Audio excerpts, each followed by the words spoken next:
Hello, Stephen.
Bud, where did you go?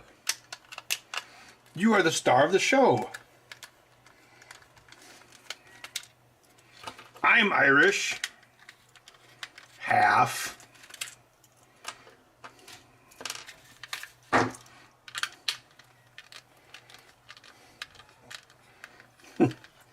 Oh yeah, Bud is honorary Irish because he's a ginger. Yeah, ginger kids.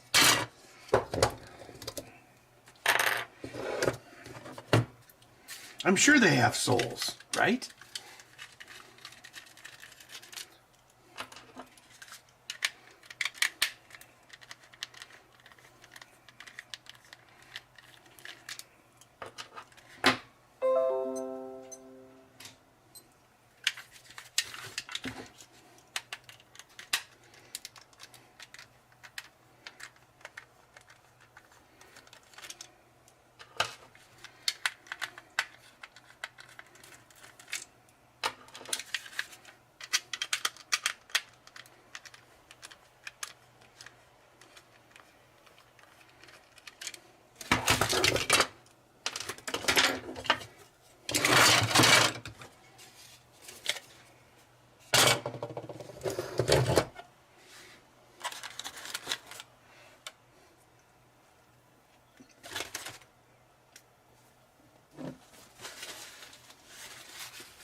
Oh, crap.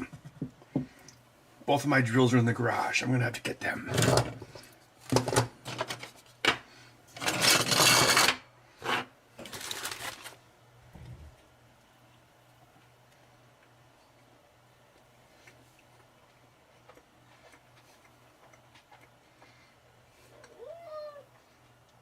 This is not cat food or even human food.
Bud, are you an Irish kitten? Oh, Faith and Begorra.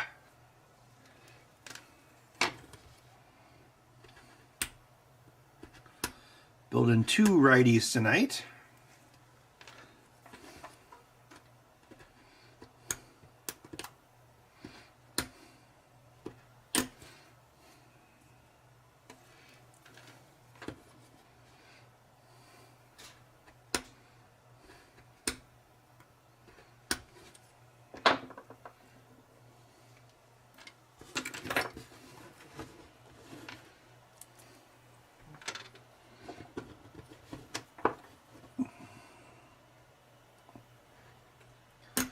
One, 2,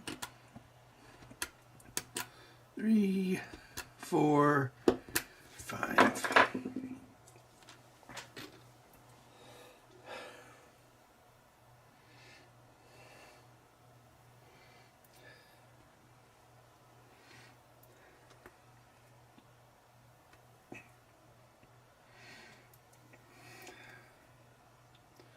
Well, recycled, not the food that Bud requires now. It's expensive. But yes, I guess if you just got like regular cat food.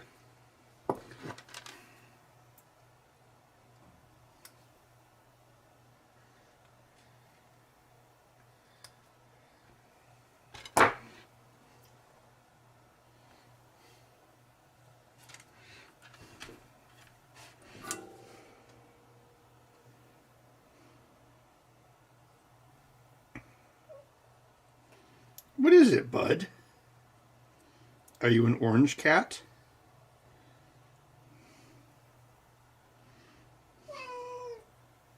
Oh, meow.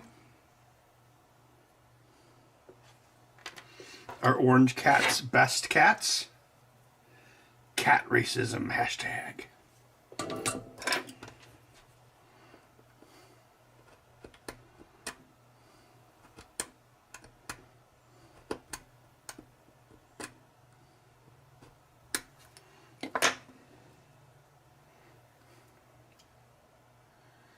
Poor kitten. Nobody loves him. Nobody loves him.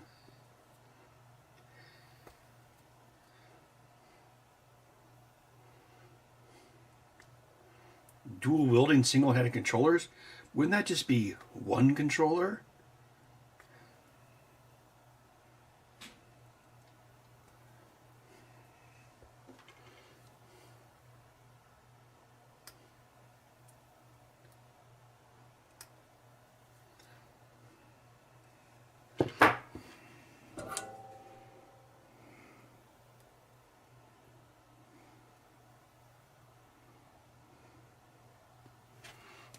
It's time to test out my super peepers. Super peepers. All right, I gotta go get that drill. Be right back.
Let's see.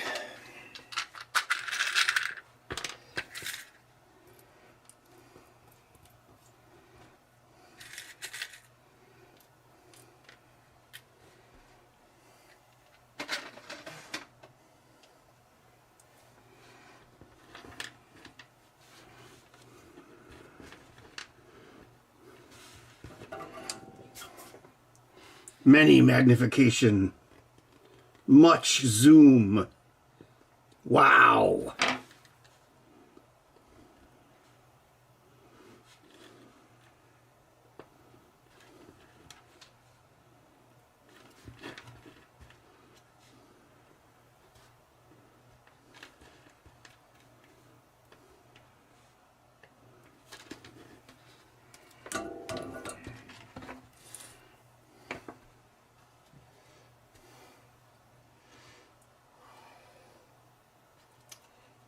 It was a pretty normal day. Worked on some code updates for Evil Dead. So it's like, oh, are we going to have these code updates at Texas? We're going to try to.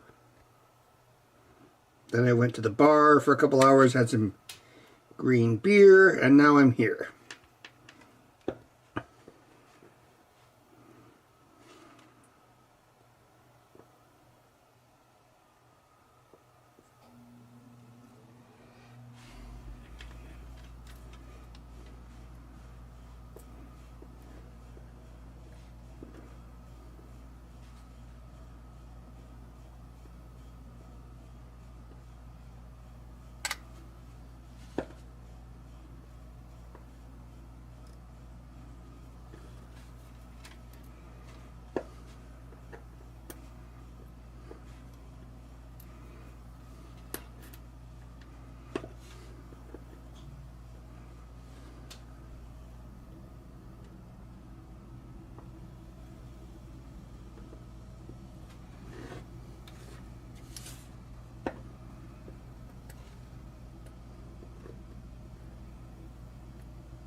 Da, da, da, da, da.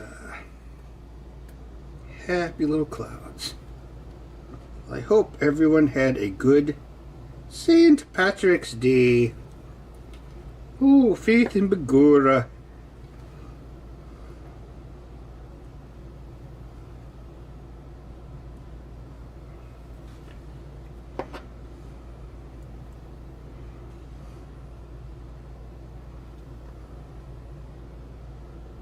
Oh yeah, these peepers work well.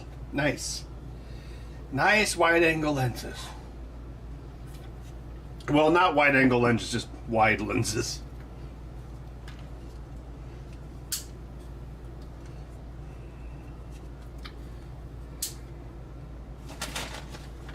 Oh, thanks, Krillin64. Yeah, I was like doing this kind of stuff on Mondays, but then when we did the Evil Dead pinball, I had a compressed schedule, so I had to like get the game shippable in like 10 months from start to finish. Well, not finish, but shippable. So that's when I started doing this on Monday nights, because now I program pinball 9 to 5, 5 days a week. 6 days a week I program pinball. 6 days a week is not enough to program pinball and also make controllers. The new hit song. And then Yoko Ono shows up. Yeah, pinball. Yeah, pinball.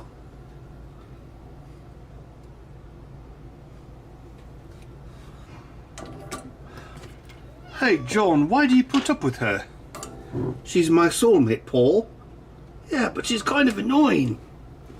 How dare you say that about her? What is it, bud? Are you the Yoko Ono of cats? Yes? I knew it.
Wow, I can use these to zoom in on the chat. Not really.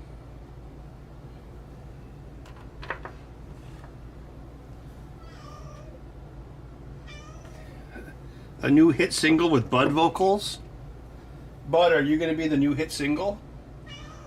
Meow, I already fed you. What are you whining about? Meow. Are you a whiny cat? Are you a whiny wiener? Oh, you're trying to destroy my chair some more? Joke's on you, it's already destroyed!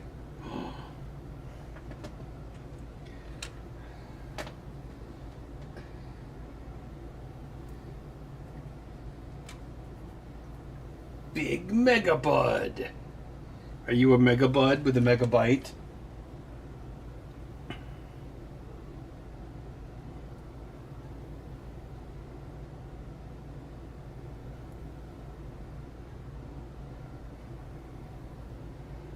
Got my new web server set up, and I even transferred the old forums over, so they still work. Even though it's more of an archive at this point. But I made sure that everything transferred over. Actually, I even upgraded the PHBB. So it's obviously good to go. My existing server, I couldn't get it to update past Ubuntu 18. So I was like, screw it, I'll just make a new server and then transfer it over. So it's done, so I guess I can terminate the old droplet on DigitalOcean. Although it kind of makes me feel sad. It's like, you know, killing the virtual server. It's like, what is love? Am I alive? And then it just dies. It's like, oh, I was a simulation the whole time. That'll be the twist ending.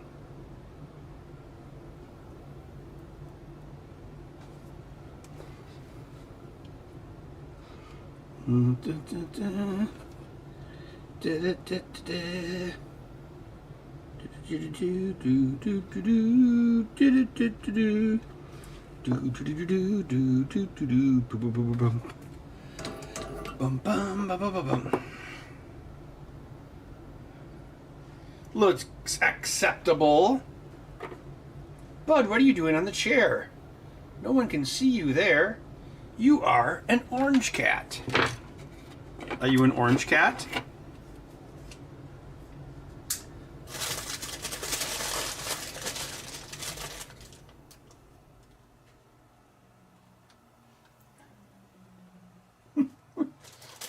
A gout-proof controller? No, there's nothing that can stop gout. It's impossible.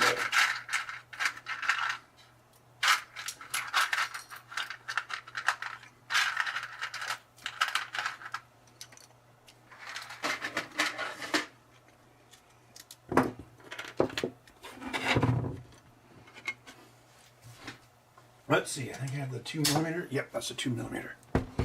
The most useful bit ever.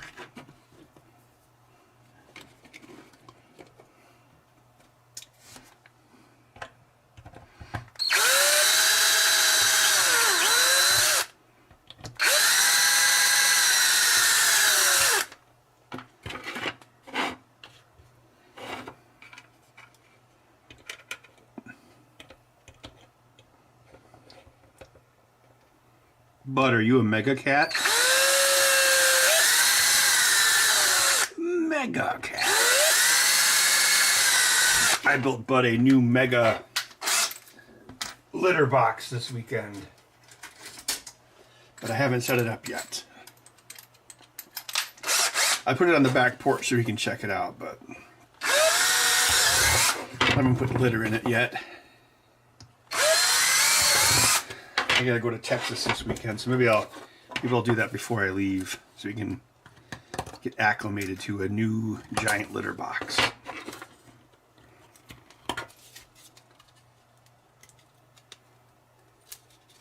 I did everything. Yeah, obviously it would not be my fault if I messed up a controller. It would be Bud's fault or someone else's fault.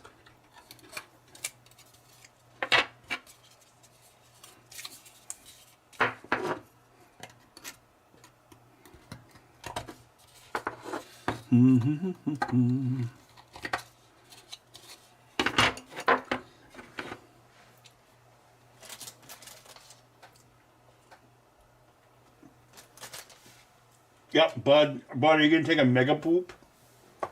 Mega poop. He doesn't poop a whole lot with his new food because the food is like 84% water.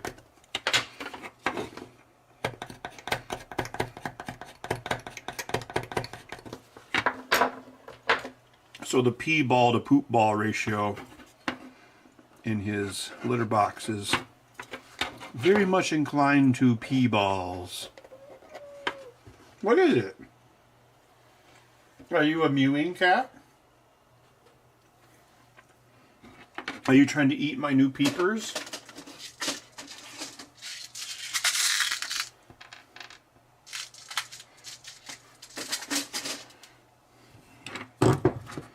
La, da, da, da, da, da.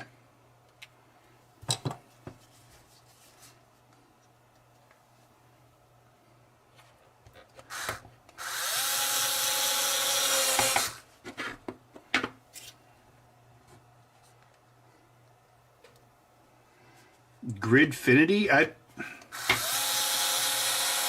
don't have an opinion on that because I don't know what it is. What is it?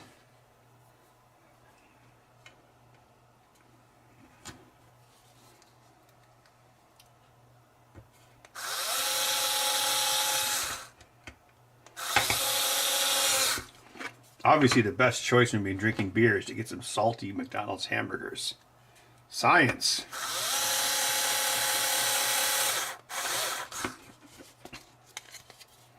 Misfire. You are a coward. You shot at an unarmed man. Well, he should have armed himself.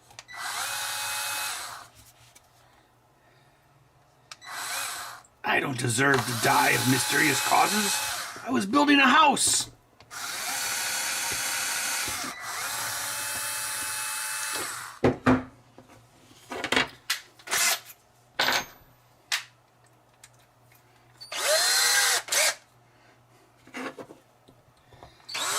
An ecosystem of 3D printed storage, huh? What, it stores 3D prints or something?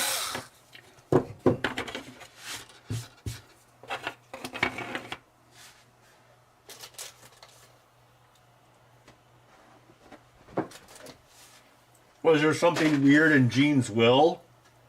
It's like, I leave all my possessions to a random gardener. Let's test marker!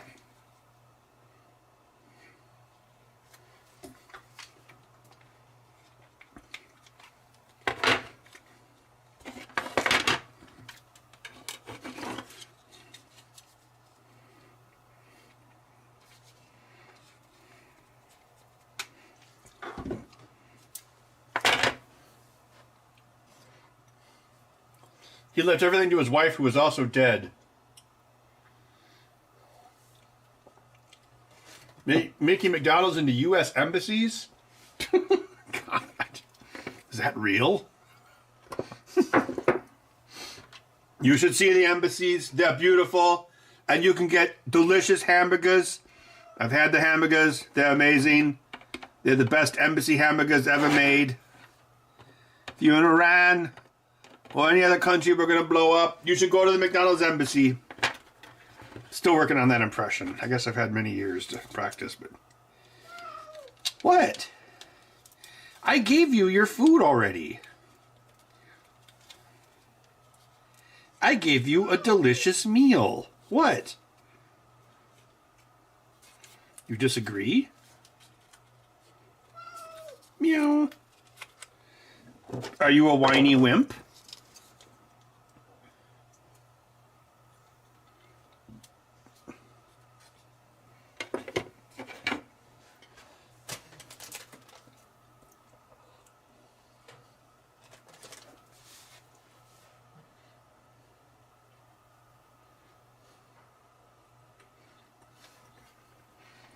Oh yeah, that's right. He's a McDonald's employee now.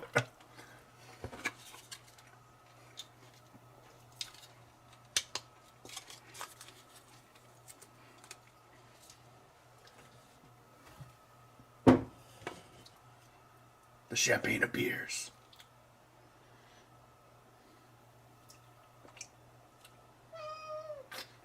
What is it? Are you a whiny kitten? Whiny kitten. Alright, let's see here. Kind of low on parts. No springs.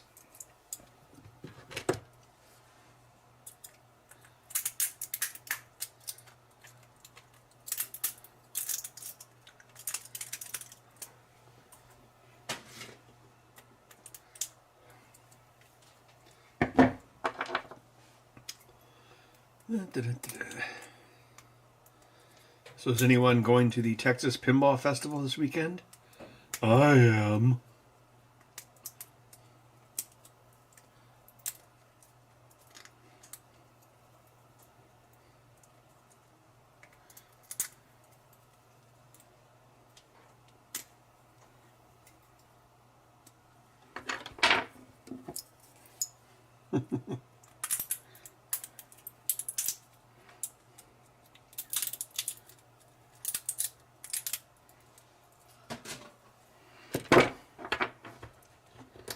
What is it? Go eat your food. Your $1 million cat food.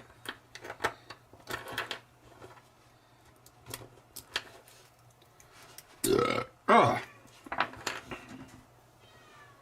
Oh, really? Oh, he's mewing for help. You better come rescue him.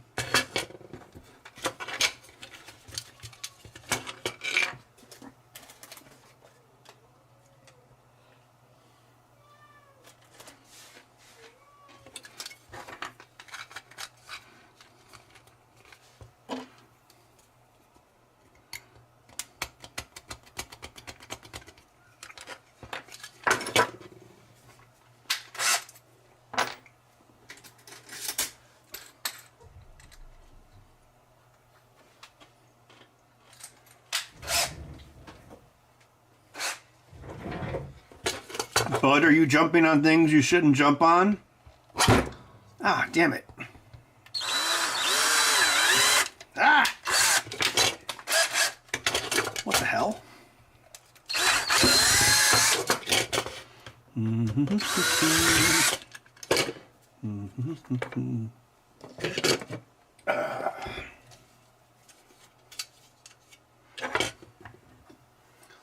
Yes, Bud has a direct line to Sarah Mclachlan. Please help. I am not in the arms of the angel.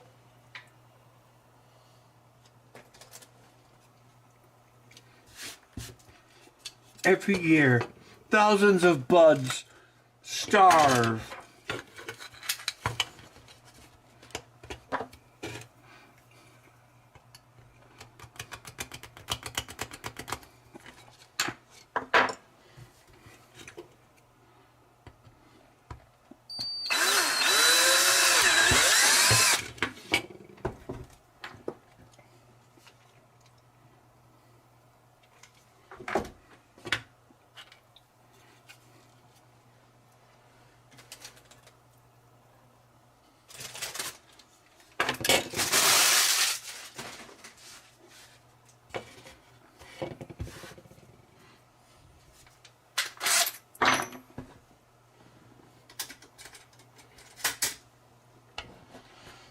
In the arms of the bud,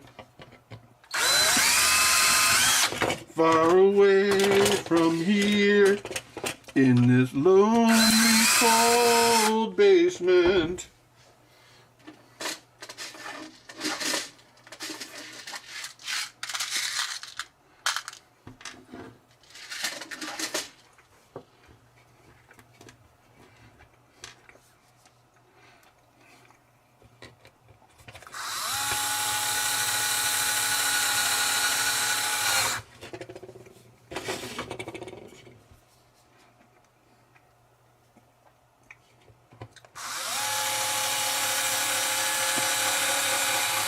Sarah Mclachlan probably has like some like $10,000 designer dog. You know she probably does.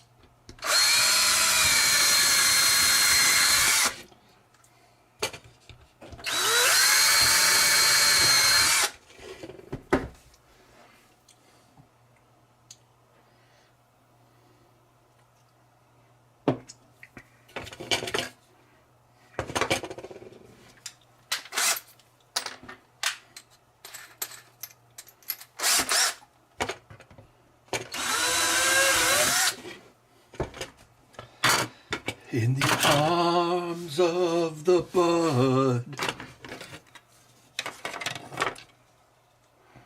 Poor Bud. He has such a horrible life.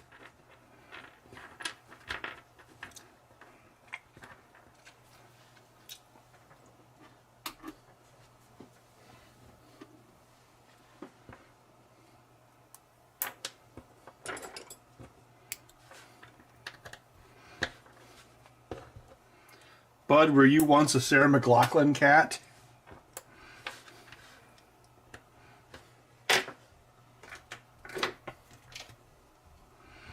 Well, I still want to make a Bud music video part 2. I just had to figure out what song it's going to be. It's either going to be Christian Dunst Eyes or, what's the other one? Oh, Cat Prison Blues. Because he was in kitten jail, which means now he has to go to cat prison.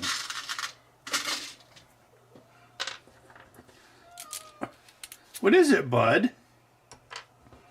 Ooh, I'm so oppressed.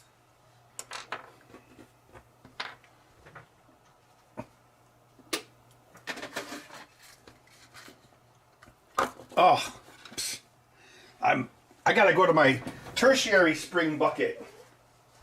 Or my secondary spring bucket, I suppose.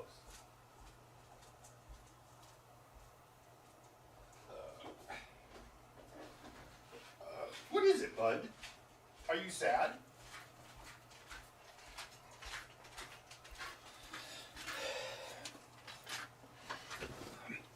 Oh no, I'm out of springs.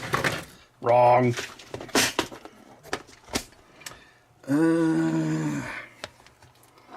Let's see if we got some Sarah Mclachlan style springs here.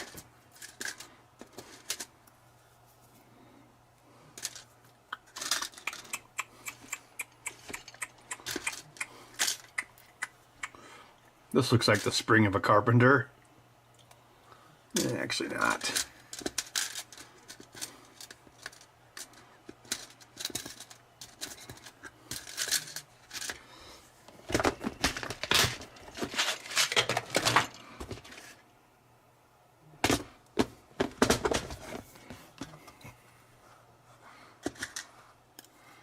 Remember when I said I had no springs? Yeah. I lied. Ah!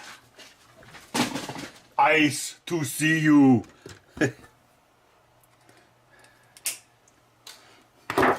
McBain!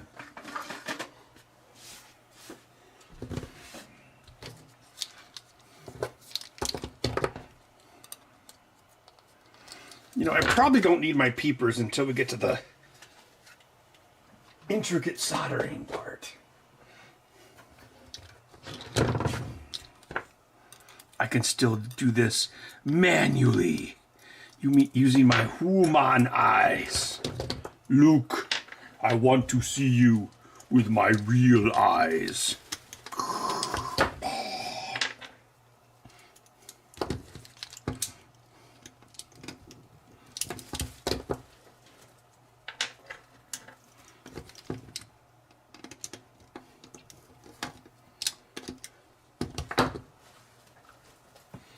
wait a minute. Where's Bud Cam?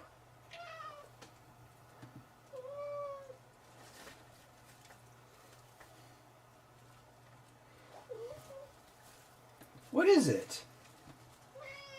Are you a meowing mewer? Are you a sewer mewer?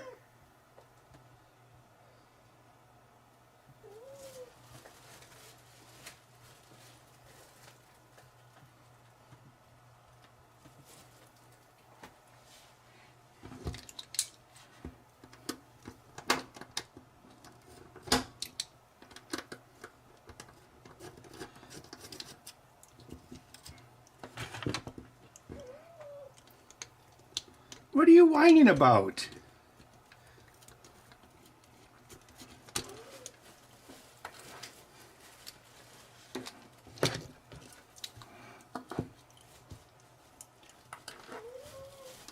Mew? Go to sleep.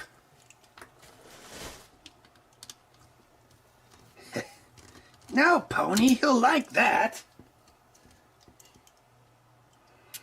You will feed Bud lard? No, he doesn't need that. Cree, are you guys gonna decorate his... You gotta bring some paint so you can decorate his new poop palace. I don't know if I'm gonna put litter in it just yet, but I'll leave it in the basement. You can't miss it. What? Are you being jealous?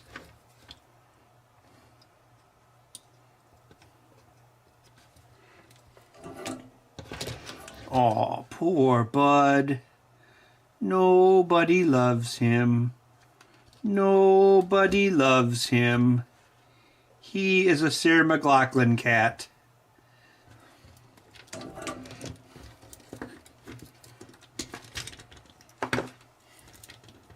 Are you a Sarah Mclachlan cat?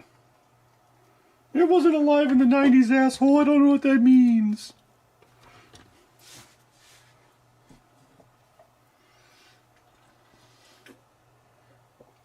Ah.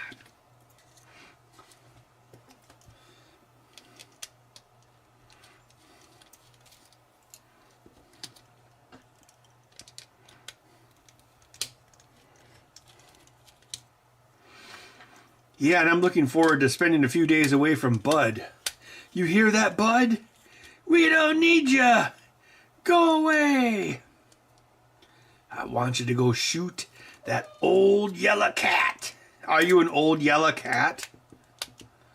Well, you like to yell. You're not really old yet, but you like to mew.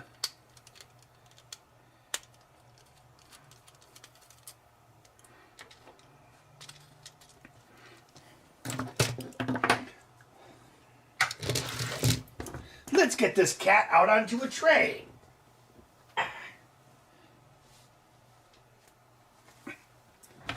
Nice.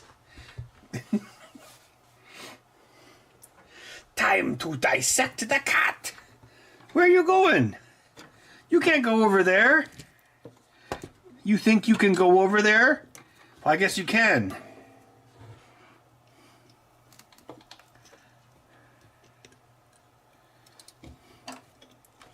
No, Bud, don't go over there. You could get burned. No, stop. I should have never let you up here. You are dumb. Ah.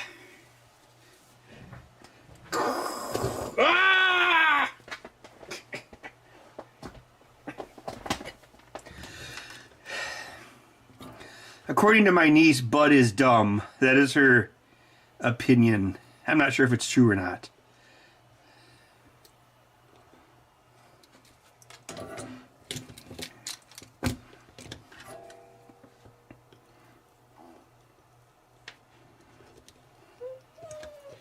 What is it? Is Timmy trapped in a well? Oh no. Burp. Oh, Jesus.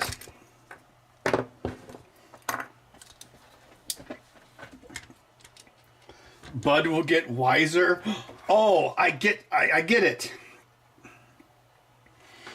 But he will not become Bud Light. He is Bud Heavy.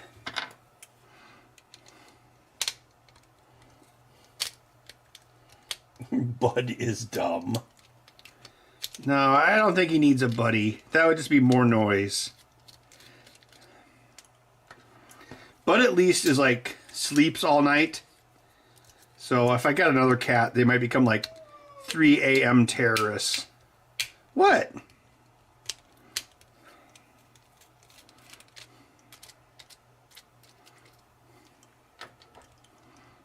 Oh, you know, if Bud needs a buddy, he needs like a golden retriever buddy or a dog buddy or something like that. That's what he needs. Then he can fight with it.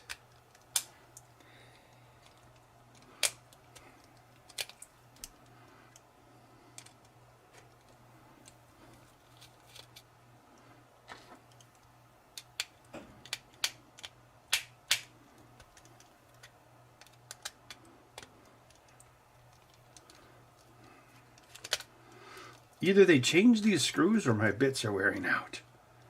One or the other.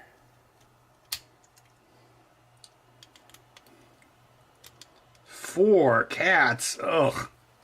No, thanks. That sounds awful. 4 times the Bud wines? I guess if they aren't all orange cats, maybe it wouldn't be that bad. But orange cats are noisiest cats.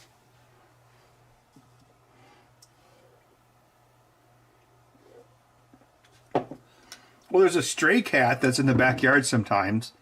Maybe that could be Bud's new friend. Although I think it's pretty scared of humans. I wonder if Bud's ever seen it on the back porch. Or from the back porch, I should say.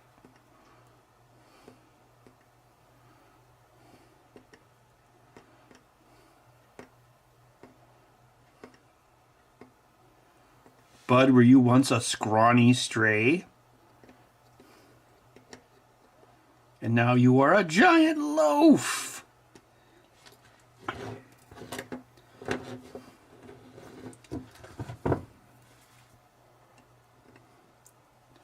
Giant loaf, giant loaf, giant loaf, mega loaf.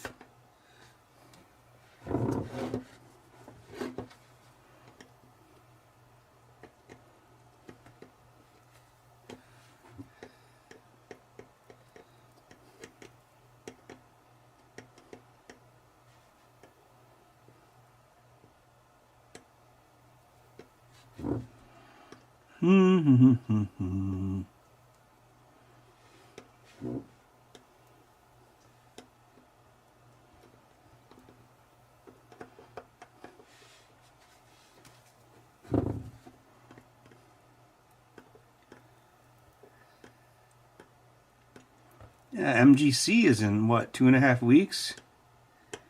It's not too far away either. All the shows pile up.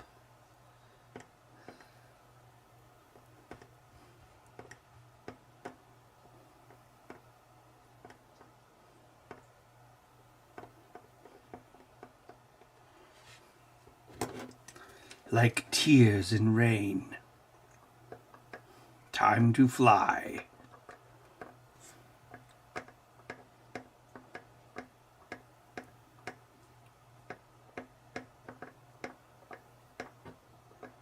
Come on. There we go.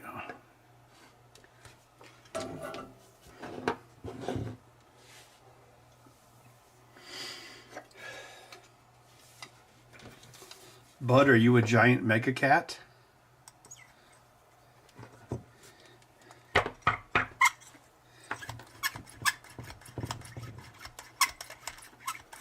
Keep your powder dry.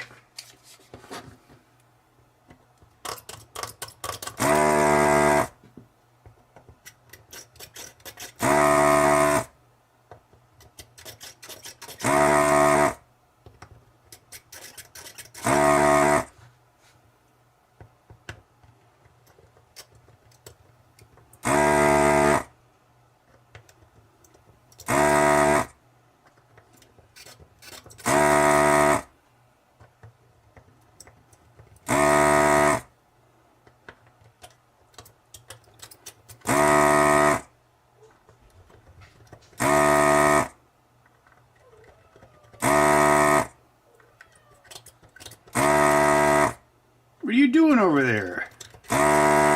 You didn't even eat your food yet. I know, because you couldn't have eaten it that fast. I mean, despite your best efforts.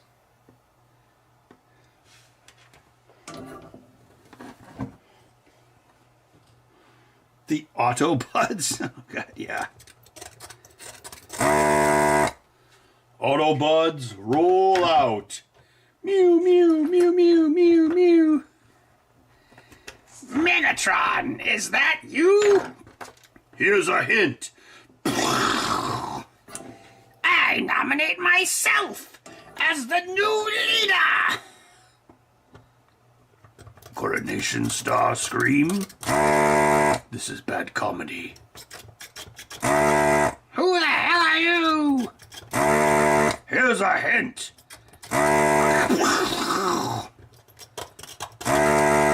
What do you say his name is? Galvatron!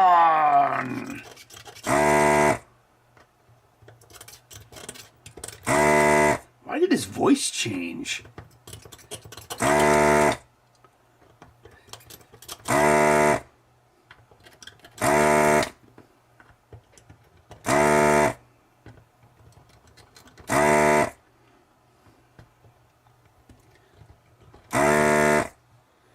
All right, Mr. Wells, we're ready to record your lines. Is this a frozen pea commercial? No, this is you are Omicron. What the hell is an Omicron? You're a giant planet-sized entity. All right, well that I can identify with. Action. I will sell no bottle wine before it's high. The Autobots, makers of fine wine. It's brewed, fermented in the bottle for the fresh taste. We shall sell no wine before it's time.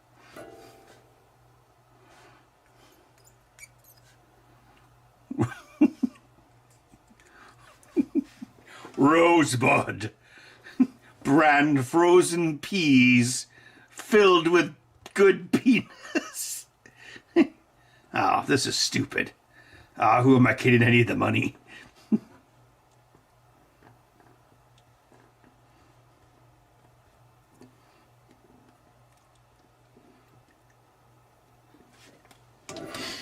Deactivating desoldering iron. Bud will always whine before... Yes. Bud will make no wine before it's time. Oh, God. When I woke up this morning at like 8 a.m. without my alarm.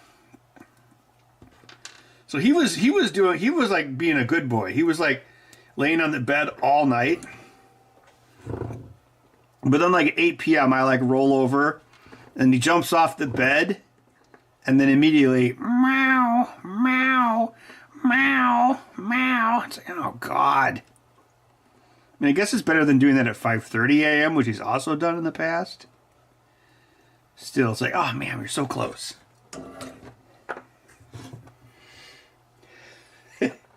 Every year, peas grow there. Wait a minute. Wouldn't it be better if we were on the snow-covered field when I talked about peas? Well, we're already there. Who are you? I'm the engineer. Well, you don't know anything. How do you start a sentence with in? There's no way in the human language that you can start a sentence with in and have it be inflection. Find me a jury that agrees with that and I'll go down on you. No, who am I kidding? I need the money.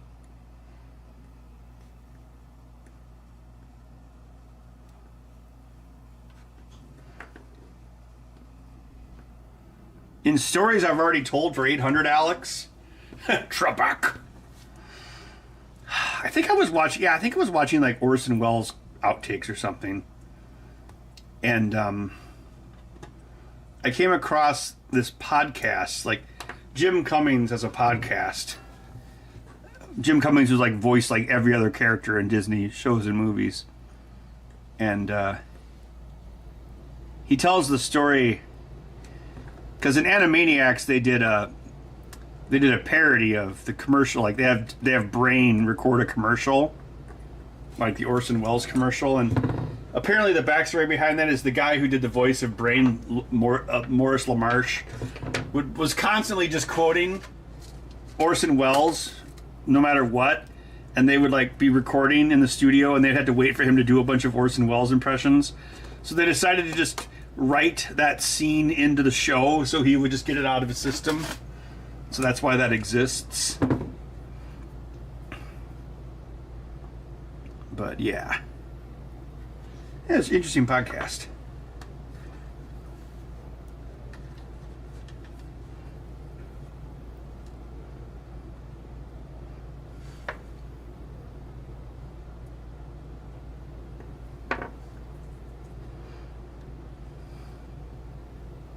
Like in Lion King, when Scar was singing about being prepared, like, I think it's like the last verse of the song. For some reason, Jeremy Irons was sick or something. So the last verse of that song is actually sung by Jim Cummings. And Jim Cummings does like an excellent impression of Jeremy Irons. You probably wouldn't even notice it if you didn't know that it had happened, but it did.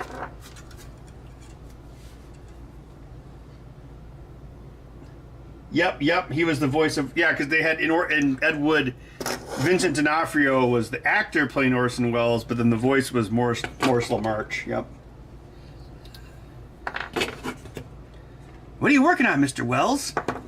Well, the funding just fell through for the third time on Don Quixote.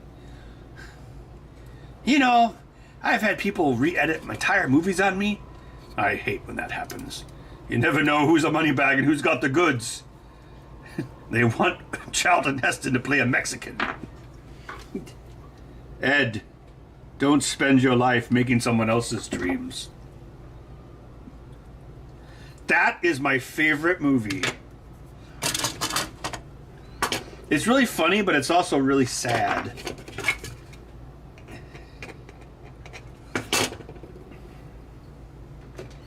For some reason, I like movies about like weird people who are like misunderstood.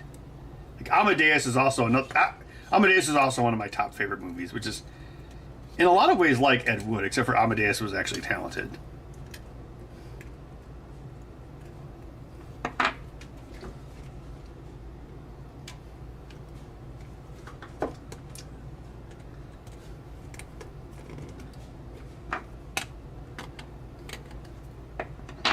Although really the star of Amadeus is what's his name?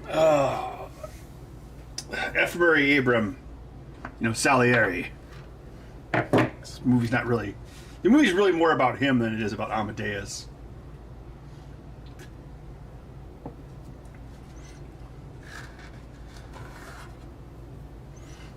Amadeus is getting a 4K? Oh, sweet. I'll have to pick that up.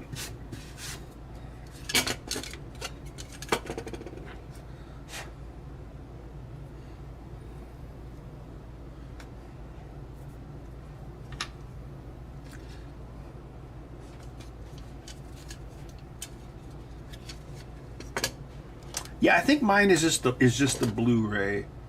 I have some 4K movies. Not a whole lot. I actually bought, the 4K player I bought was remember like when they made the Xbox One S in what was that, 2016 or no, 2018. Like that was the cheapest 4K Blu-ray player you could get. And I bought it just because they had finally like remastered Batman 89 like properly, like a proper transfer. So it's like 4K HDR, and that movie actually has a lot more detail in it. Like if you watch it in HDR, it has a lot more tonal range than you might think. It's not as dark, because I think like the old, when we were watching like a videotape and like DVD, a lot of the blacks were crushed out, so you couldn't see the detail. That's also probably my... Yeah, that's definitely my top 10. Like, if I had to say, like, movies in my top 10, like, I'd say... Oh, God. Well, Ed Wood, like I mentioned. Amadeus. Those are my favorite films. Batman 89. Spider-Man 2, the real one by Sam Raimi. Also, I love The Hunchback of Notre Dame. That is, like, the most criminally underrated Disney movie ever. And the Hunchback is voiced by Tom Holtz, who was Amadeus. So I guess a lot of my favorite movies involve Tom Holtz and, unfortunately, Jeffrey Jones. What? Yeah, I know Jeffrey Jones is a shithead, but he was in some good movies. What can I say, bud? What? Yeah, he was pretty good in Deadwood as well. And Beetlejuice, where apparently he dies for no reason. Well, not for no reason. In the sequel. I haven't seen the sequel yet.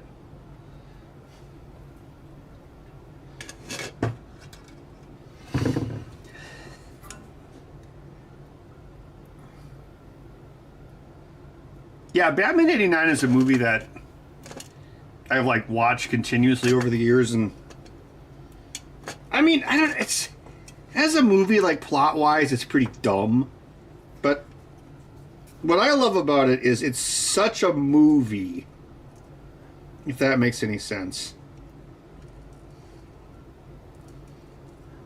Like, it goes out of it's just very theatrical.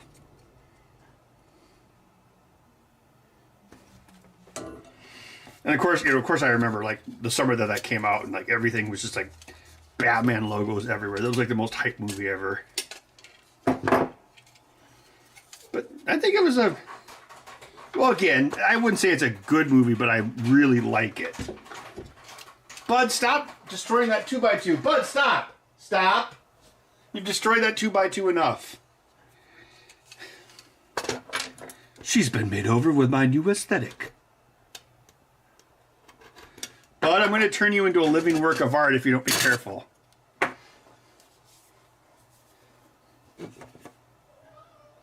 Beetlejuice. Oh, the second Beetlejuice?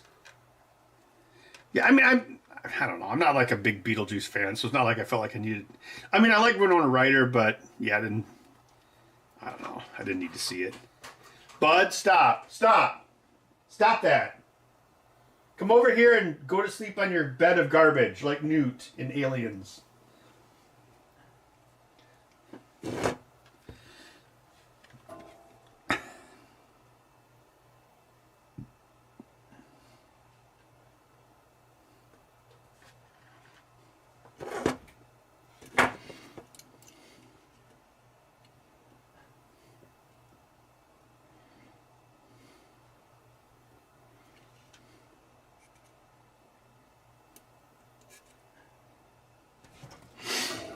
You know what I love is how the Hunchback of Notre Dame is, like, one of Disney's, like, actually most progressive movies, but it's also too problematic for them to ever remake it, so it's, like, protected. So it's like, ha ha ha ha. Like, I saw that trailer for, like, the Lilo and Stitch remake, and, like, it just looks like a straight remake, like, with all the same lines and everything. Ugh. Ugh. Lilo and Stitch is such a charming movie, and it's like, this sucked the soul out of it by making it like this live-action crap. Like, who needs that? I mean, I know why they do it, because nobody wants to see 2D animated movies anymore. But there's no soul. It's like Disney is just, like, strip mining its past.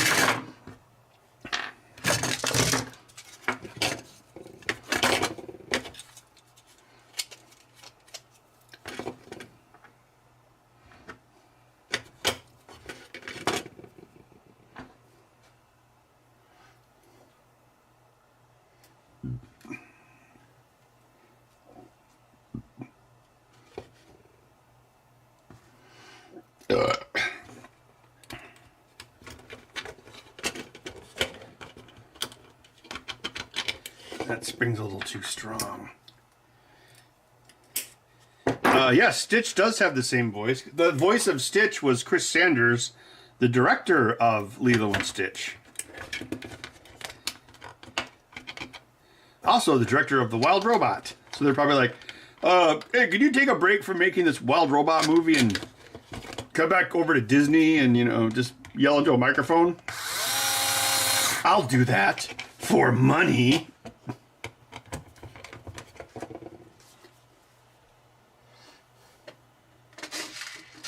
Let's see, I need 2 of these guys.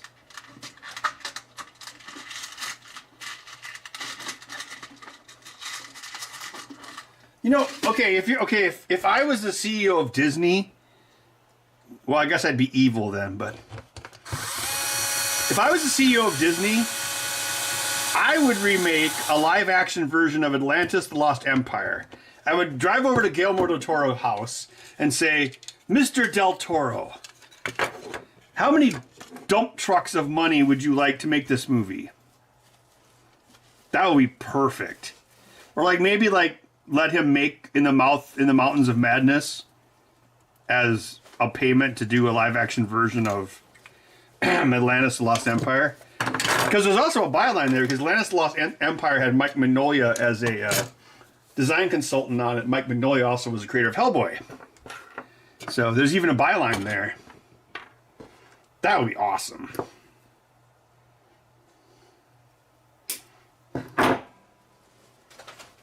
But no, we'll probably get like Aladdin 2 Jafar's Revenge or something.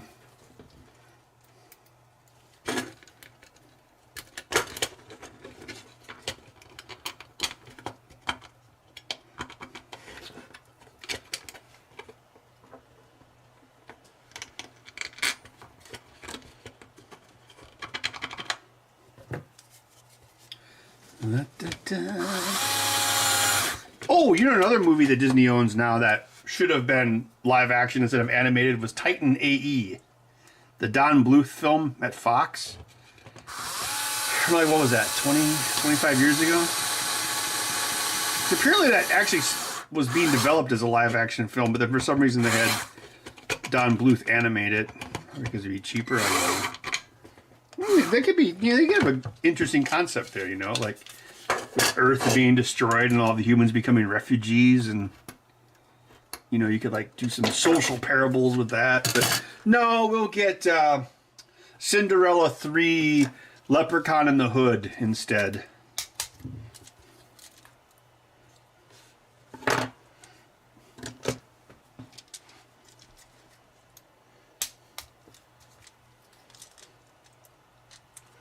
Jafar was an a-hole, and oh yeah, that guy's name was Jafar as well. Wait, was that in? Yeah, his name was Jafar in the first Prince of Persia. So that was 2 things that Disney ripped off and they made Aladdin. The other one, of course, being The Thief and the Cobbler.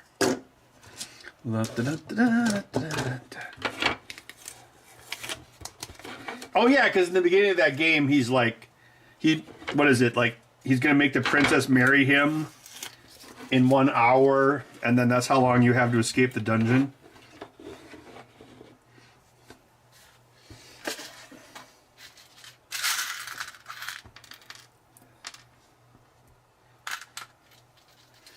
The Leprechaun in the Hood sequel. Oh, yeah, definitely.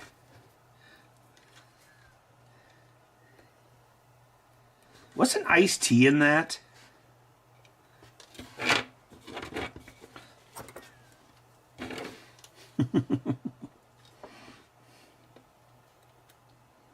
The first Leprechaun movie had a very young Jennifer Aniston in it. That was before he went to the Hood. Or, of course, space. Because you always got to go to space in those crappy movies.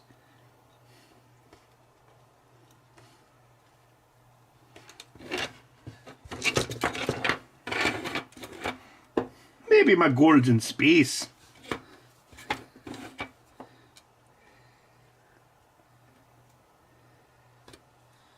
You are great.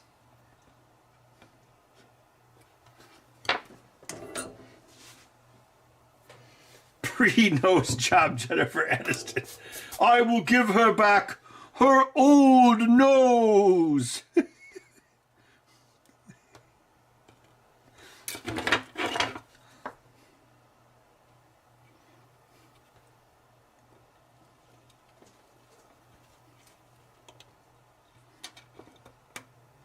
Is that like pre-nose job Jennifer Connelly? Same kind of thing. She had to get a new nose in order to get more career opportunities. Because if she hadn't, it would have been a requiem for her dream of being an actress. That's all I got. Oh no, I'm being a nose cyst.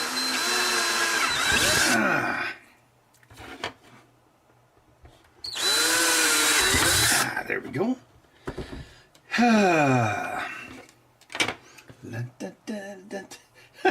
Great helmet.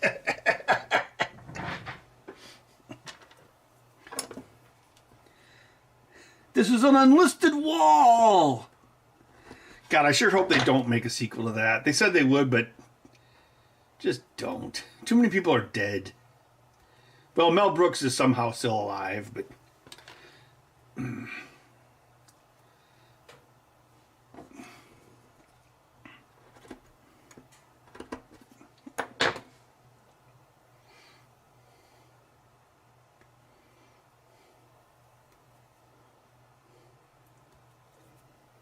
Francis from Pee-wee's Big Adventure.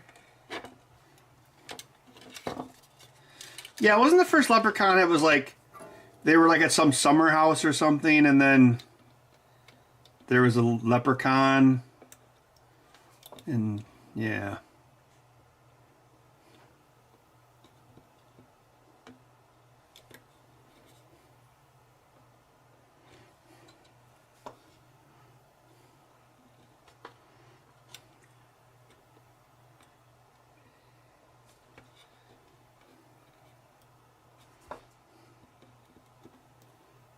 Oh, Cree, are you still in the chat? Cree did not believe me that Velocipastor was an amazing movie. It's like, trust me, bro, sis. It's great. I mean, it's not good, but it's definitely like on par with like Thanksgiving. There are definitely worse zero budget movies you could watch on Amazon, like Shark Exorcist.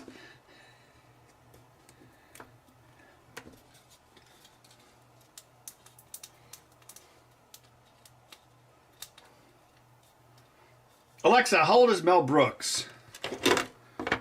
Mel Brooks is 98 years old. 98 years old? Oh my God, he's ancient. How was he still alive?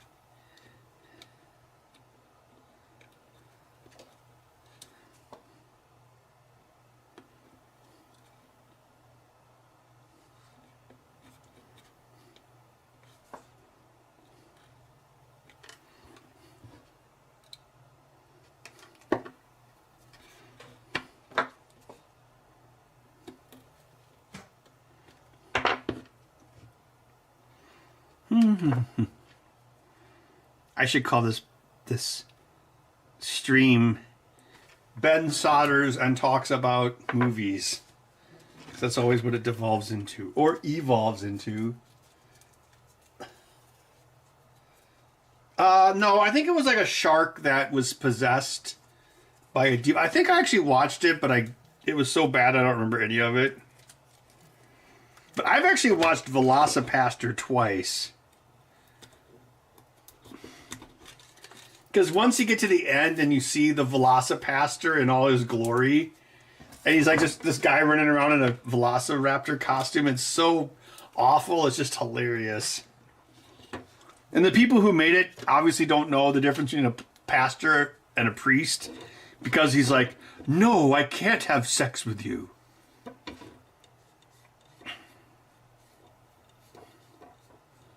It's like there's this pastor, and he's like doing like missionary work in China or something, and he finds a claw of a velociraptor, you know, like from the beginning of Jurassic Park, and it pricks him, and somehow that gets velociraptor DNA in his body, and then it's really more like he's a weird velociraptor, because he like changes back and forth. Then he meets like this hooker or something, That's a woman that he won't have sex with.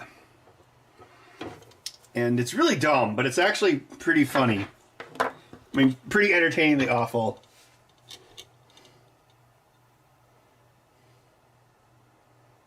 I have not seen the Winnie the Pooh horror movies. Oh, I gotta drill some holes in these.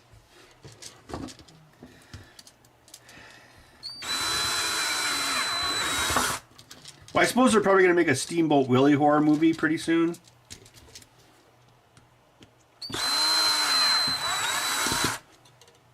Of course, I mean, maybe Steamboat Willie was already a horror movie because, like, he tortures a bunch of animals in that. He, like, just grabs animals and, like, starts playing them like fiddles. So it's already kind of a horror movie.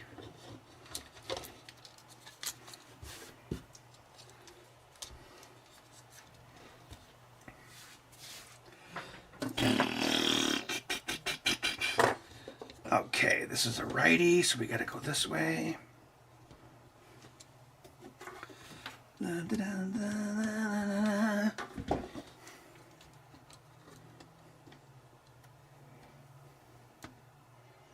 They will change my life, huh?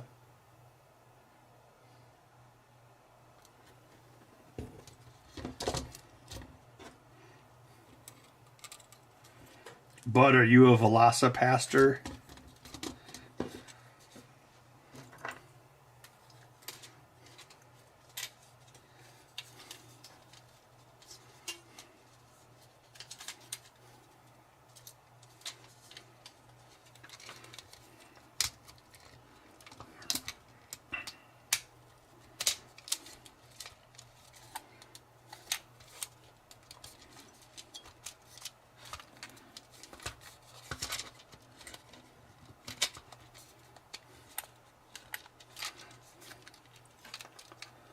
God willing, we all meet again in Spaceballs 2, the search for more money.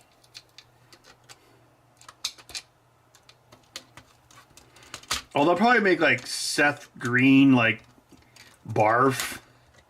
Oh, shit. Yeah, barf is right.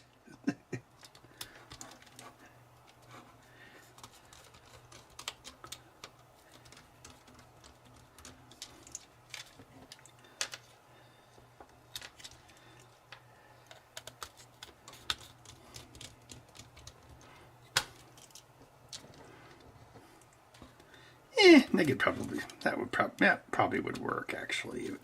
They still shouldn't do it. Well, Mad Dog Gamer, I am once again building single-handed controllers, but it's St. Patrick's Day, so I was drinking even before I started. In fact, I should probably go get another one.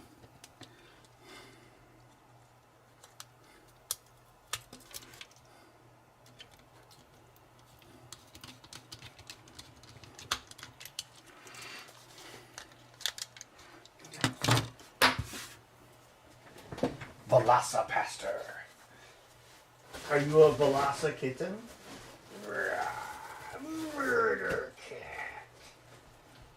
Do you have bean feet? Beans. Cat beans. You have 3,000 beans.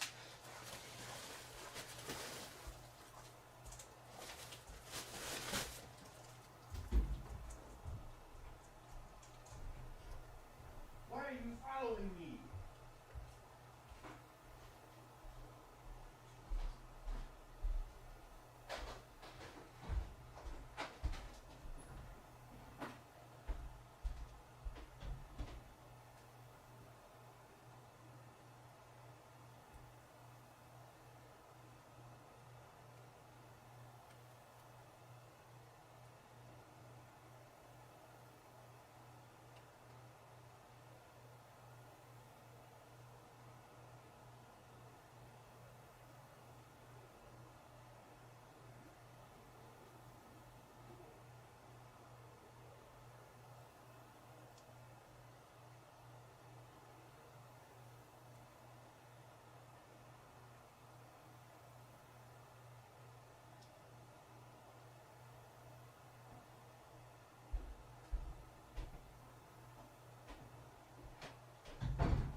Here's your new home.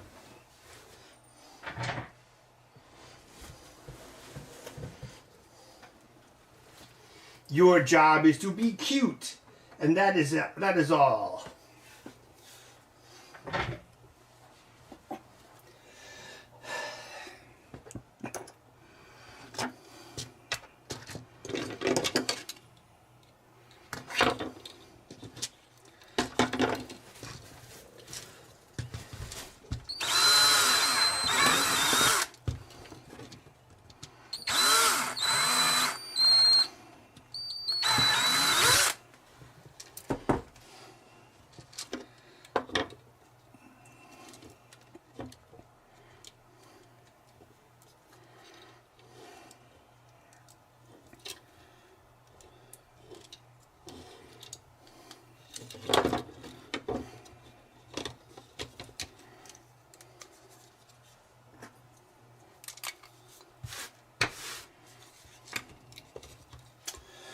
La, da, da, da, da, da, da, da. Oh, where did Bud go now? Probably looking for a 2x2 to destroy. Story of his life.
God damn it, Miller time. Stop making me miss. A girl on the moon. Windows Defender summary. No viruses or springs. Oh, I still got a couple computers I got to retire this October when Windows 10 dies. Well, this one other computer down here, it's old. I think I built it I think it was when we were doing the show. I think it was right after we moved, so it's probably like 2015. So that computer's pretty old anyway.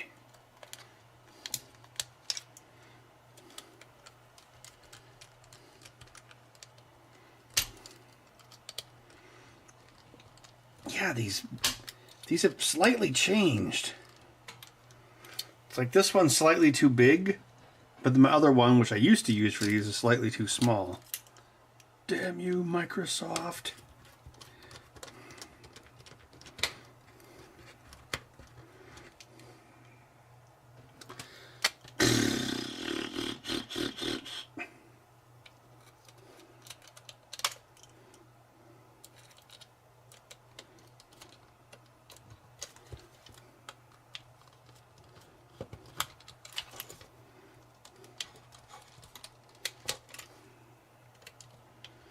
Computers never die, they just become Linux machines.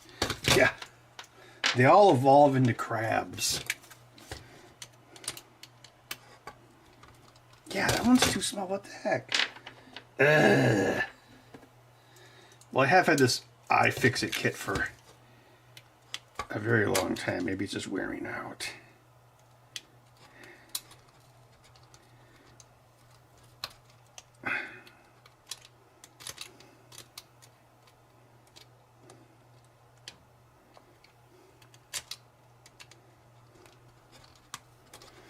actually remember when I got this kit. It was at Maker Faire. Oh, I can't remember. I think it was like 2012 or 2013. It was a Maker Faire in Flushing Park. Or whatever, I don't know what they call it. Probably still called Flushing Park. The after party was east of there in the Chinatown Sheraton. And for some reason, they let the people stay in there like way past bar time. I don't know who they bribed. But they brought in, this was like 2 a.m. and they brought in all this beer. And that was around the time I left. But, man. So I wasn't there for the whole thing, but I heard it got... Yeah. I remember, I don't know if it, well, no, it was at a subsequent show. I ran into Jason from the guy who, the father of the Beagle Bone Black. And I was like, dude, when did you guys leave that party? And he's like, I left the party and went right to the airport. I'm like, oh my God. Anyway, like there's some iFixit people there. Before the party really got cooking, I think they gave me a kit and they gave someone, I think it might have been even Jerry Ellsworth. They gave a couple of some kits, and that's actually where I got that kit.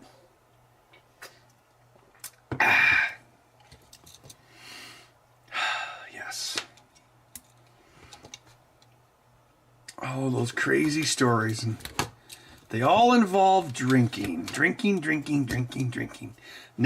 drinking. That's the real secret to my success. I'm good at networking, air quotes, in corporate speak.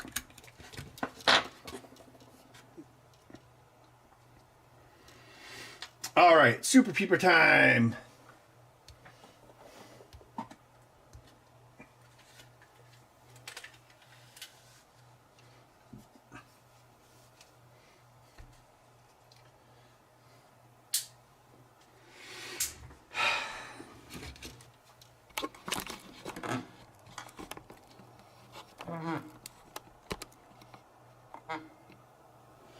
You know, I think I've explained this a billion times, but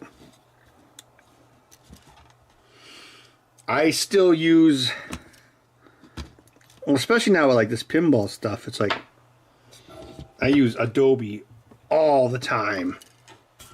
So I guess I could switch. I mean, a lot of people did switch to like DaVinci Resolve for video editing.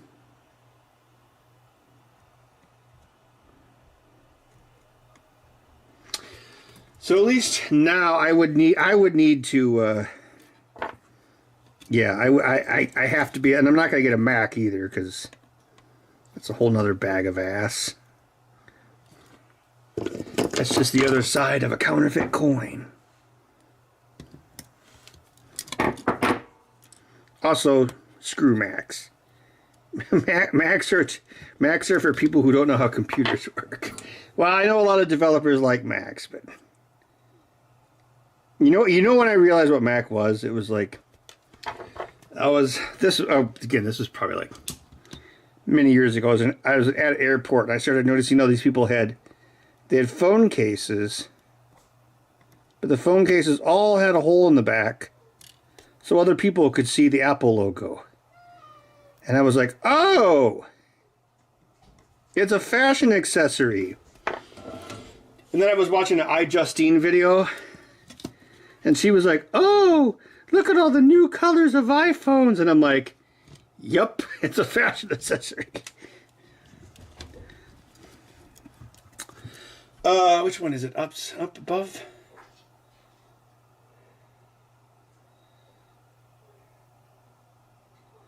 Yes. Well, that and Apple makes phones that aren't gigantic, which women like more because big purse colludes with big pants to make sure women don't have pockets. So then women have to buy purses from big purse. Hashtag conspiracy. Conspiracy fact.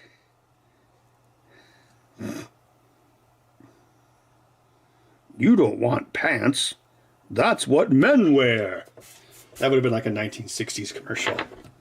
Oh no, where am I going to put all the things I carry in my purse in the 1960s?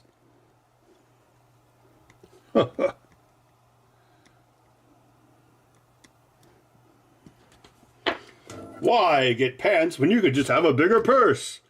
Oh, brilliant. Actually, I would love to have a physically smaller phone. Like, for a while, like, Sony made smaller phones, but I don't think they even make phones anymore. But what are you... Oh, my God. What are you doing? Are you on, like, drugs? Are you a druggy cat? Druggy cat. Requiem for a bud.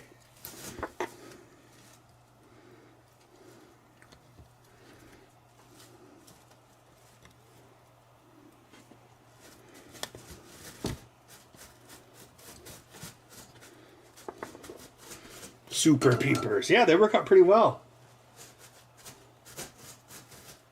Big purse. The purse industrial complex. JFK was like, we are going to make pants that are bigger for women, not because it is easy, but because it is hard. Well, time for me to go for a drive in Dallas. And then, like, its big purse is like, okay, Lee Harvey Oswald, you know what to do. You are totally not a patsy for big purse.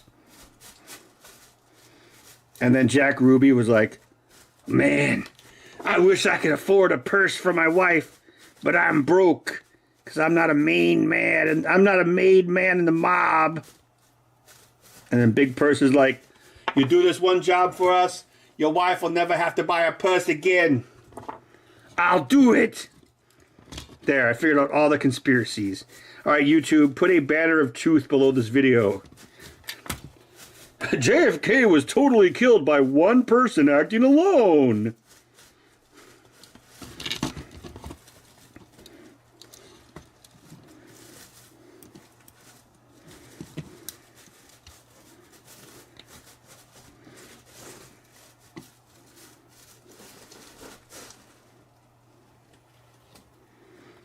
I love how YouTube will put a Ministry of Truth banner on like a video about the Titanic, but then if there's an ad that sells this like bug-looking robot that you stick to your stomach and it makes you lose weight, YouTube will gladly run that ad. That's fine.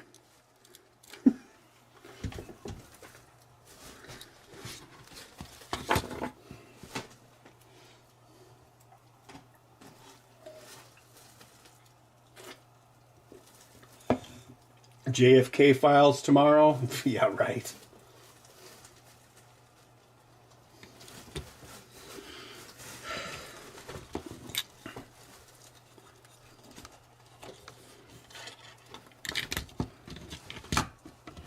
JFK was killed by Epstein!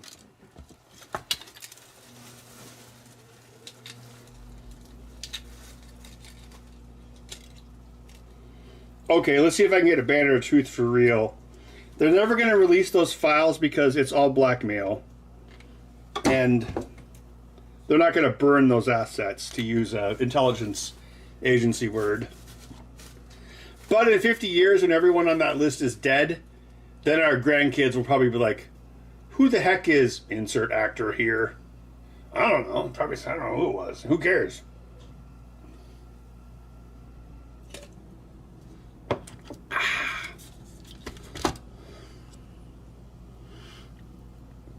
The lenses do kind of bump in the way of the beer, but it's not a deal killer.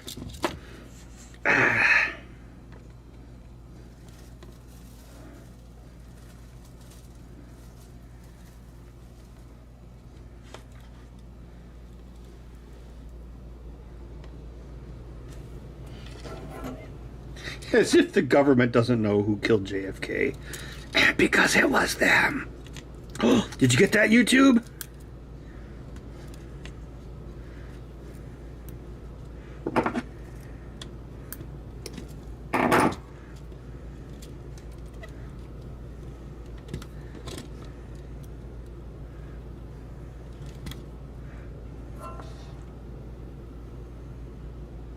JFK was killed by Martin Luther King Jr.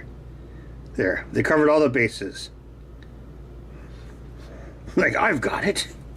What if we killed two conspiracies with one stone?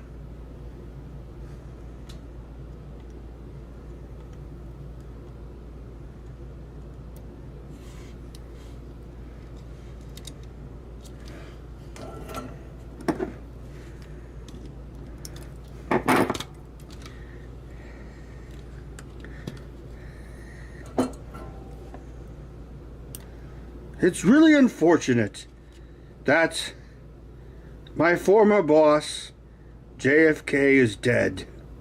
Well, it's time to go into Vietnam. This doesn't seem suspicious at all.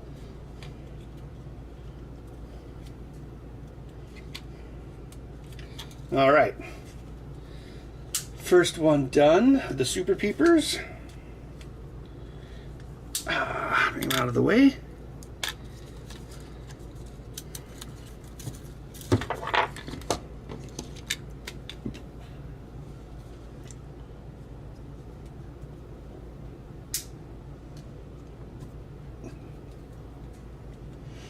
Yeah, I'll be at MGC all weekend if the CIA doesn't kill me first. Oh, like they give a shit. So, yeah, I'll be around. Doing the workshop on Friday, and then I'll just be hanging around the show the rest of the weekend.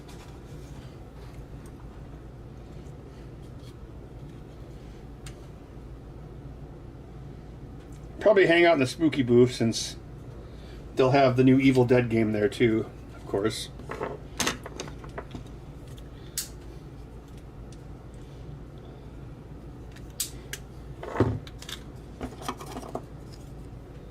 What's Bud's take on the current political climate? Oh, they better not put tariffs on my $1 million cat food. Yeah, it's already way too expensive, isn't it?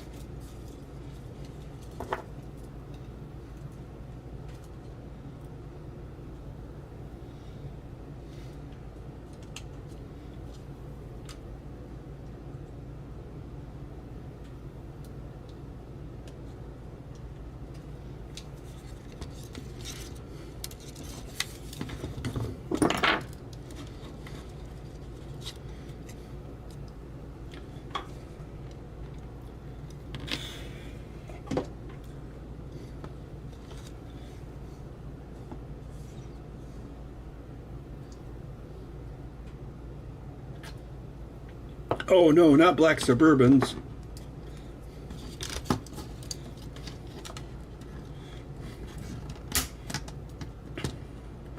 It'll be like a white panel truck labeled flower delivery.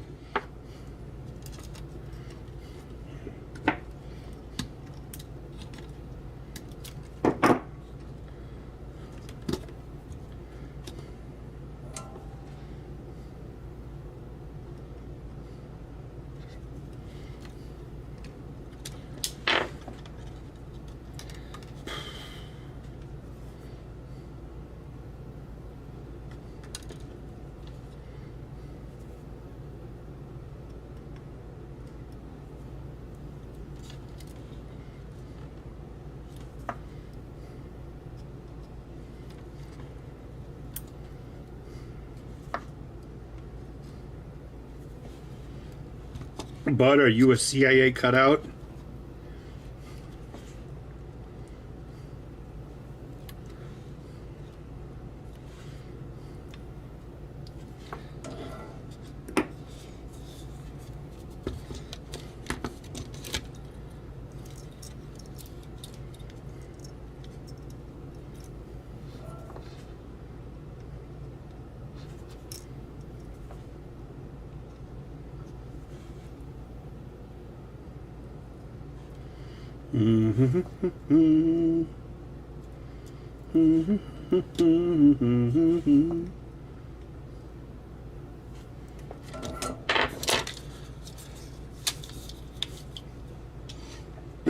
Right.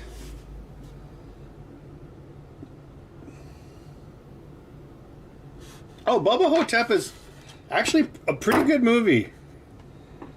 It's one of those movies that's like way better than you'd ever think it would be.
How many controllers have I modded over the years? Like for this?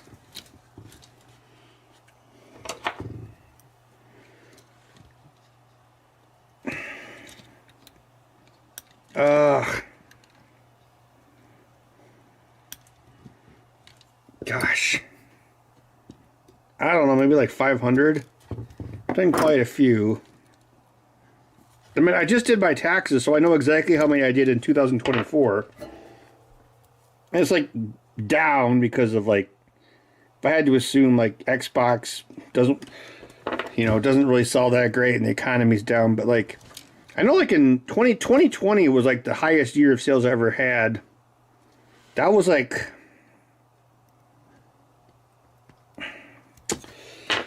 oh God, it was probably like 130 in 1 year. So it was like more than 2 a week. Which sucked because Amazon was like, we will only deliver essentials, which is stupid. So I was like having to buy them off eBay and like go to the local game store, which was closed for like 2 months on top of that. So yeah, I was like, oh, record sales and record low supply. But I didn't raise my prices because I'm a man of the people. Or something. The Dementors! They went around sucking people's souls!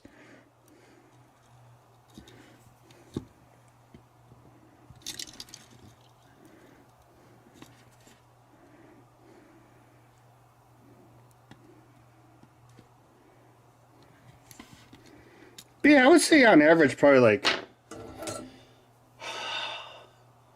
notwithstanding like 2020, probably like 50 to 70 a year for like, what, 16? No. Oh my God. 19 years? Jesus. Ugh, kill me.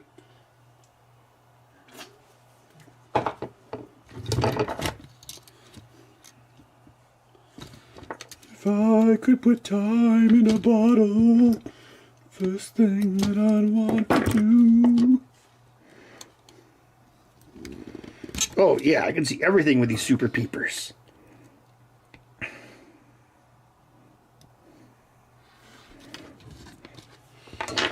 These are great.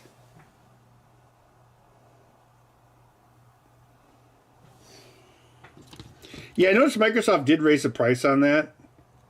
And it's still cheaper than mine. Not by a whole lot, but still. So, well, I'm sure that had an effect.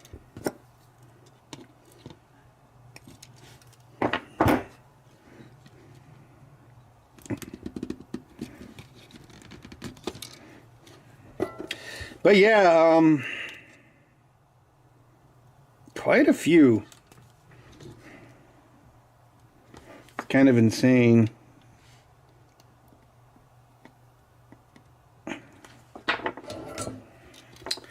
But yeah, the first one I ever did was some guy who got back from Iraq. Because that was back when Iraq was still, you know, mission accomplished, but not actually mission accomplished. And people were still getting blown up all the time. And that, yeah, that was 2006. And yeah, it was like, oh. I can't play games after my arm got blown off with an IED. And I was like, oh, that's an interesting challenge. So then I made him a prototype, and then other people were like, oh, make me a prototype. And then I started to standardize them more like in maybe around 2012. And then like when I stopped doing my show and I had more time, that's when I like kind of developed these more streamlined ones that look more refined without any visible wires. So that was about 6 years ago. And then I've been refining them since then as well. I would like to, if I had like some time, I would like to do more revisions. I mean, I still, every so often I'll like, redesign parts and try to make it a little bit more streamlined. So like, it'd be nice if I could do some sort of like flex circuit that could like solder onto this. Like those GameCube mods people make, because if I could make it simpler, then I could lower the price. So right now I've just been trying to speed up the process so I don't have to increase the price. So it's like, if I can, okay, it's going to sound like a lot, right?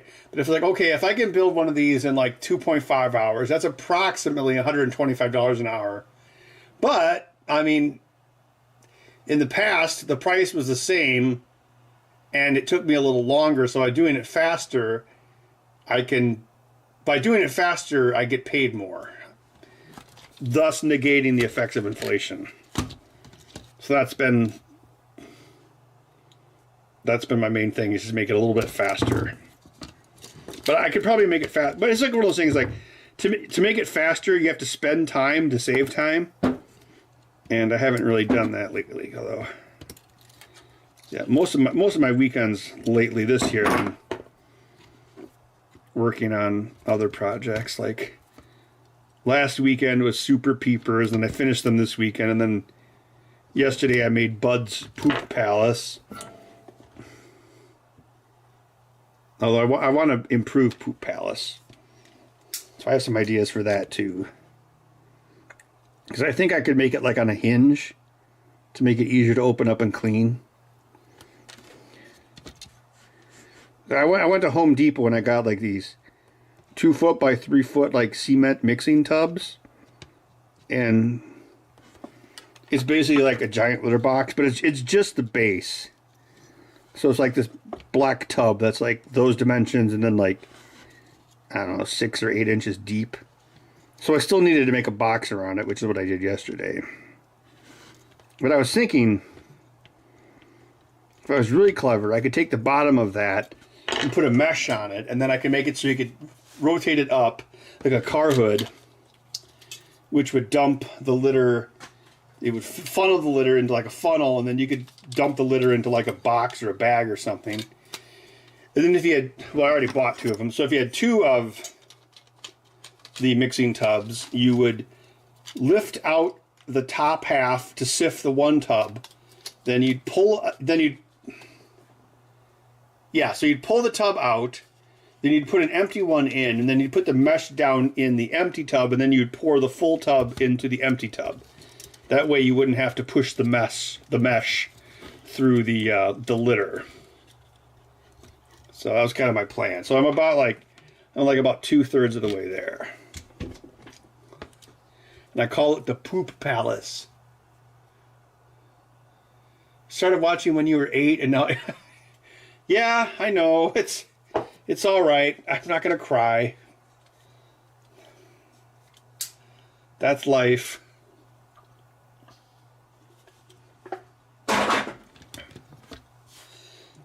I started doing this kind of stuff, like online internet stuff. Yeah, actually, it was 25 years ago. In the year 2000, that's when I made my first mod. I made my first GeoCities site. September of 2000? So, yeah, I've been doing this. Yeah, you might have started watching when you were 8, but I've been doing this as long as you were alive.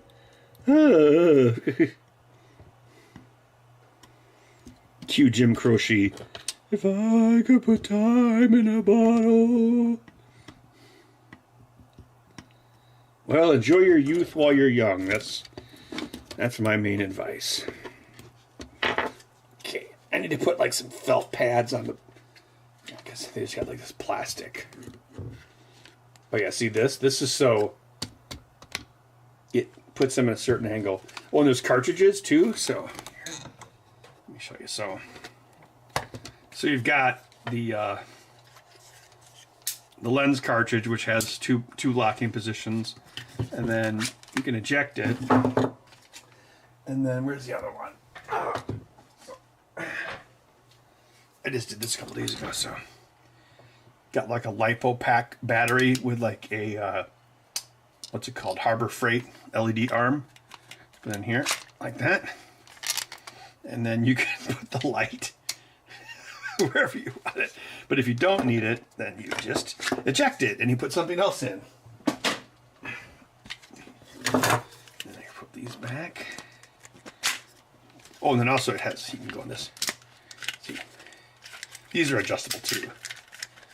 So yeah, so this was the original peeper arm here. Then these are carbon fiber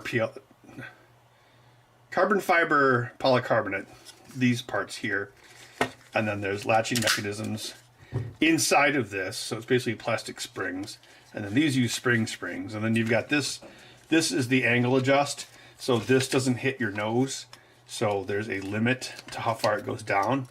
But then you adjust it with this wing nut. So I went way, way, way overboard on the design. But why not, right?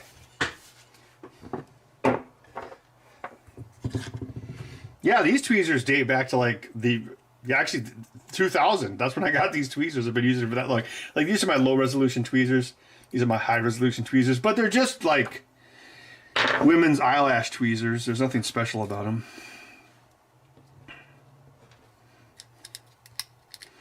I've got like fancier tweezers, but I never use them.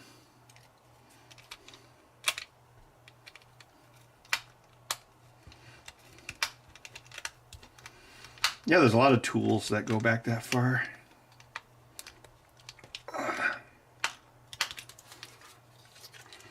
Yeah, like these screwdrivers. I've had these since I was 10, and I still use them. They're made in Japan. All the best stuff's made in Japan.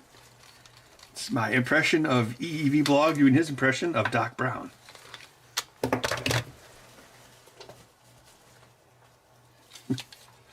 Unbelievable! A portable television studio.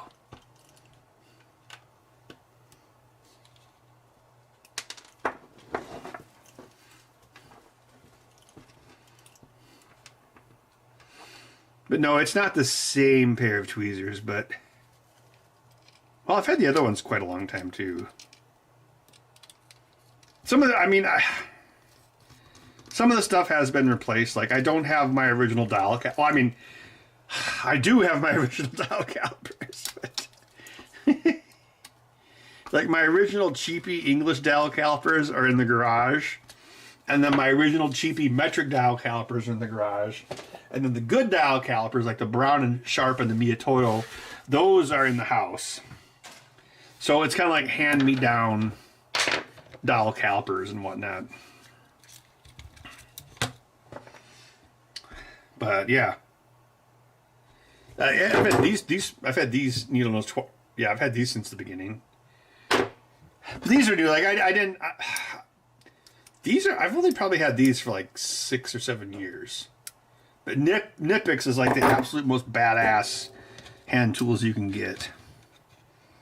And they're made in Germany. All the best stuff's made in Germany.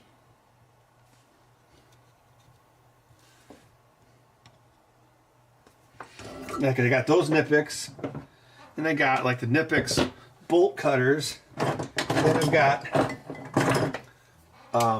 these Knipex cutters as well.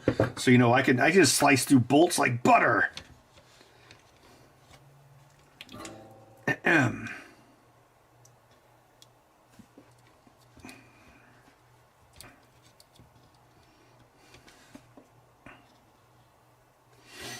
So these aren't that old, but I've had this guy's ancient. This was like my dad's. Like my ancient screwdrivers. Well, actually, no. I think that was my stepdad's. Yeah.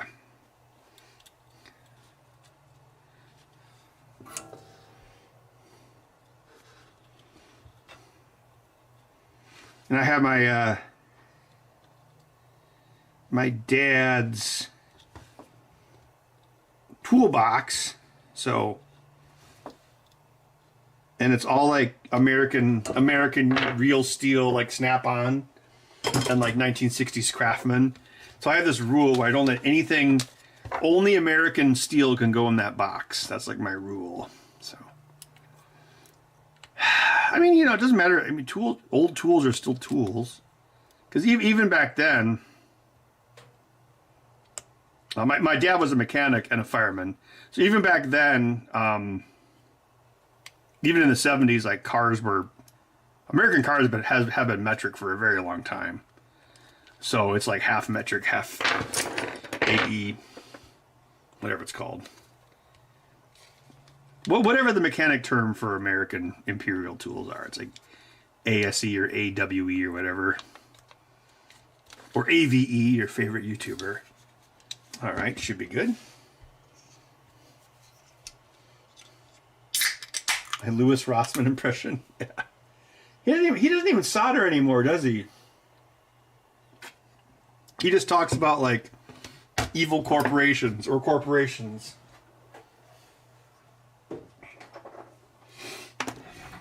I don't think Louis is remotely black-pilled enough. Anything with Wi-Fi and a microchip can become part of the dystopian you will own nothing hellscape. Because you know what? If they want to make your car a subscription service, it's nothing. Doesn't matter. They can do it because guess what? There's no place in the Constitution that says you have a right to a car. So, so your car, you'll still have all your guns, well, except for the ones you lose in a boating accident. But your car will be like microchipped off. And the farmers have been dealing with that crap for decades. And I guess we should have listened. John Deere was like the tip of that feces encrusted spear. Because so many of these companies, like, even like Apple, like, services is like a huge portion of the revenue, like 30%. Gotta wonder, like, how much of the BS stock market is just floated by subscription services. Whereas in the past, if you wanted to sell another unit of something, you'd have to find a new customer instead of like just selling the existing customer a subscription. It's all BS. And I don't think Louis Rossmann is remotely black-pilled enough. I mean, he's getting there, but yeah.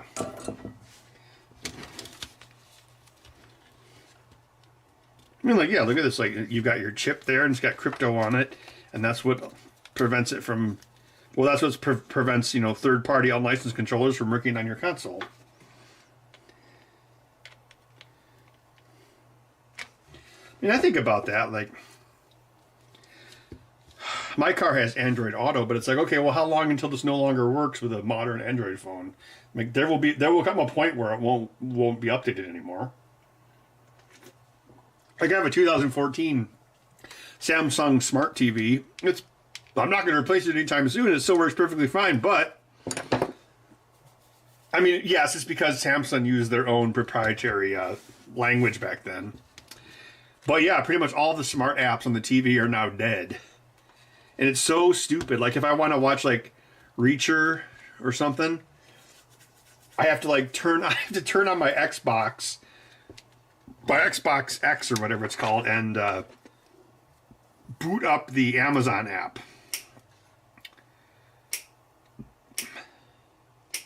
It was kind of like watching stars fade out of the night sky, like Beetlejuice.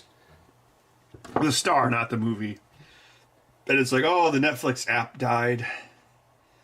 Then this app died. Then Hulu died.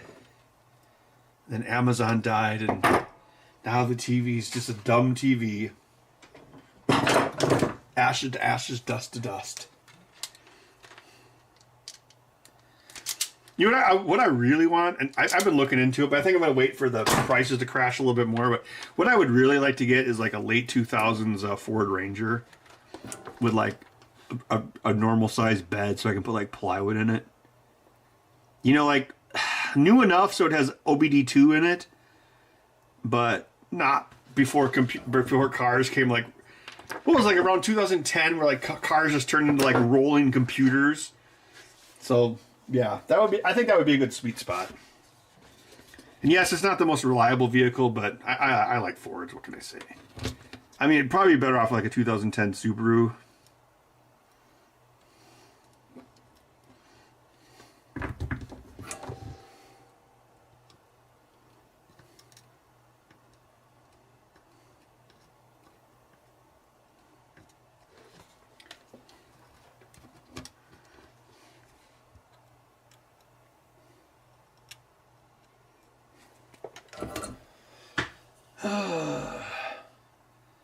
'96 Ranger? Wow, that's really. I thought that was only like '98 when they started doing that.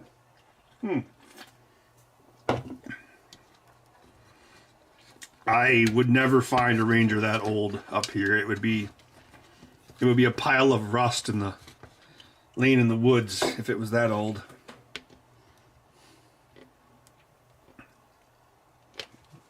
I mean, I still gotta miss my 2006 Ford Focus. That was a great car. So that's still pretty. That's almost 20 years old now. Yeah, because if you were to find a Ranger that age, even if the mileage was low, I mean, there could be a lot of rust damage underneath it. I don't know.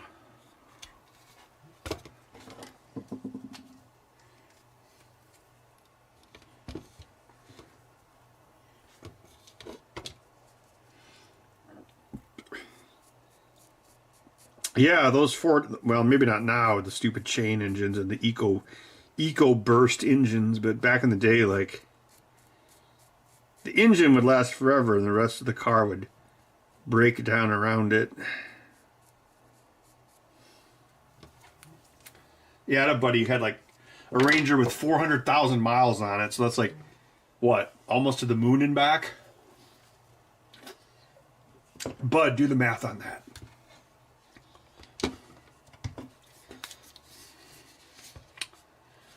All right, getting close. 9:39. What was that, like 2 hours? That's not bad. Wow, we're not done yet.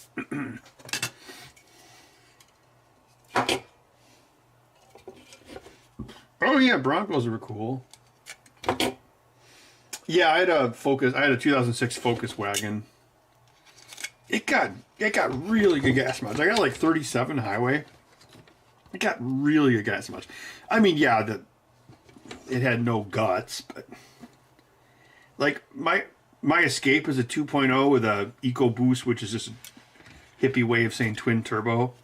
And yeah, it's still 2-liter displacement, but if you stop on the gas, it definitely goes, which the Focus didn't. But the mileage on the Escape is so much worse. It's also 1,000 pounds heavier. And it has slightly less depth of cargo space in the back. It's like we're going backwards. So dumb. I mean, I like the features. It's definitely fancier than my Focus was, but at what cost? I mean, the Focus had heated seats and you could control the mirrors. Like, what is it called? The reverse. Yeah, it had pretty decent features.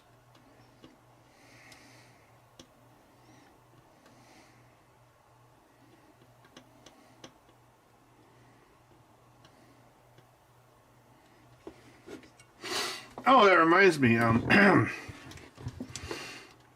Probably like, I don't know, a month ago or so.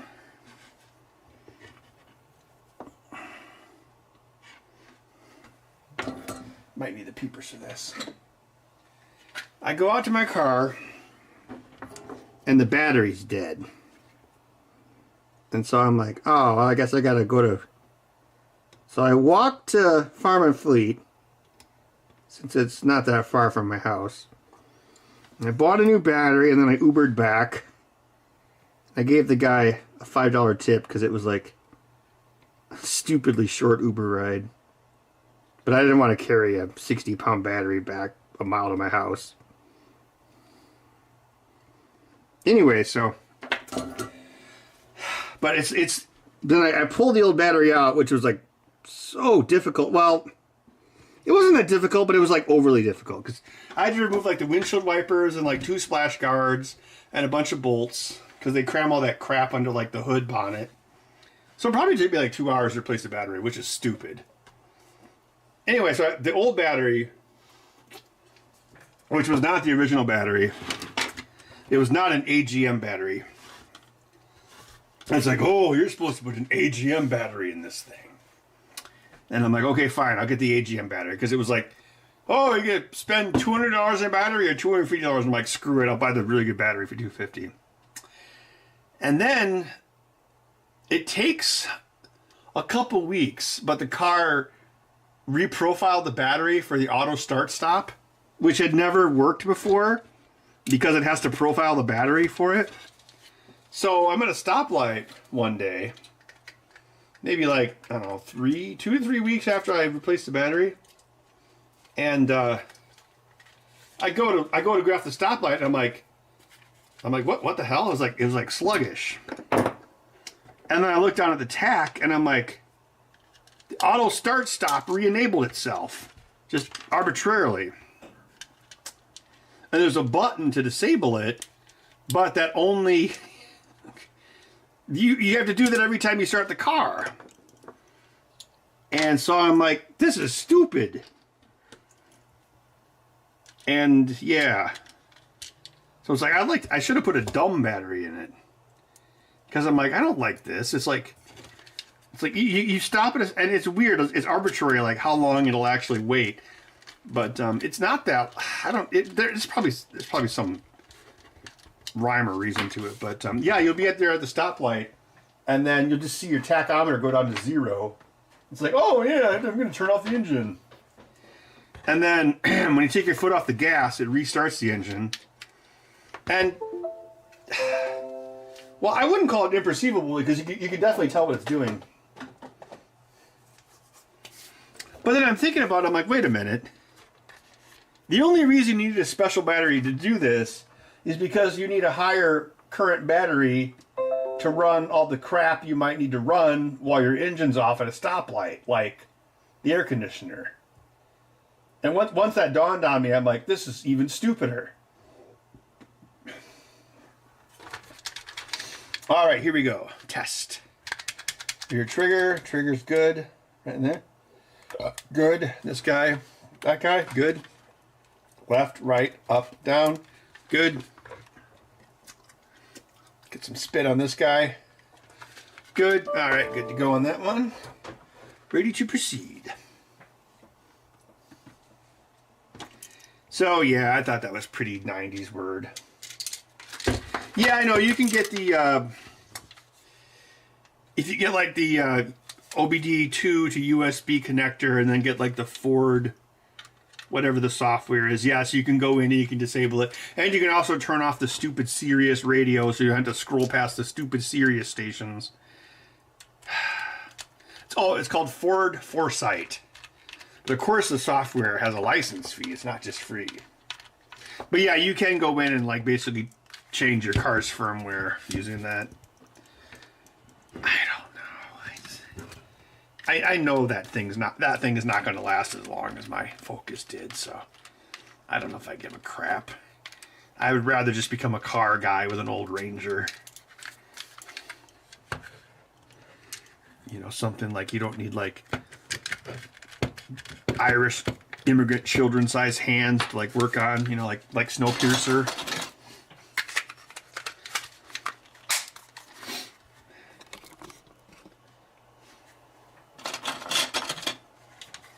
Sounds like a U2 song. Irish children, immigrant hands. They built this nation, then they were thrown away.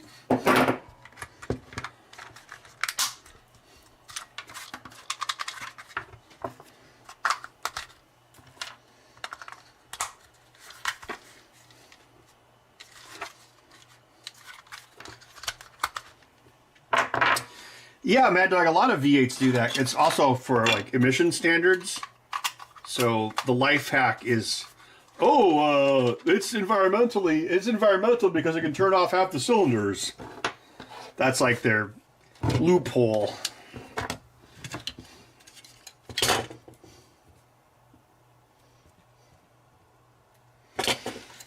Oh, forescan is forescan. It sounds like foreskin.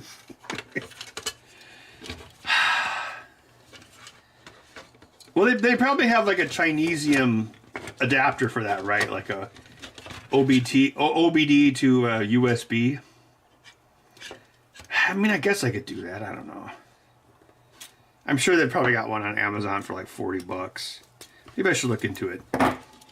Yeah, because that's annoying. And the stupid, like the Sirius radio, like there's like three channels of Sirius. And like if you're trying to go from like, if you're trying to like go to your phone's Bluetooth, you have to scroll past the stupid Sirius. And then on the third window, it's a pop-up comes up, which is a really great idea for, driving your car.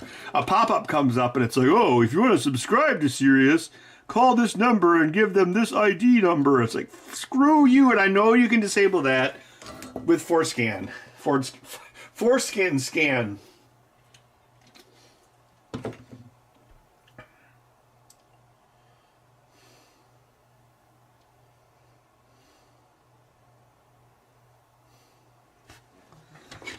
Car made of touchscreen. Yeah, that's pretty much all cars now.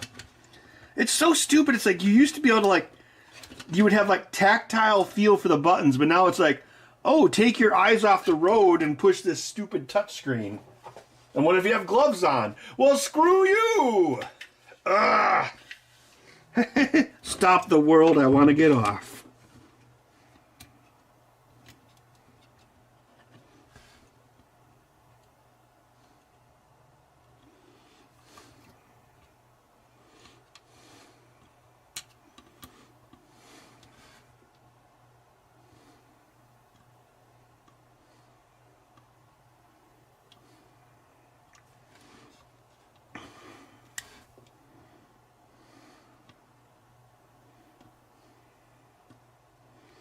I think it was my last fishing trip.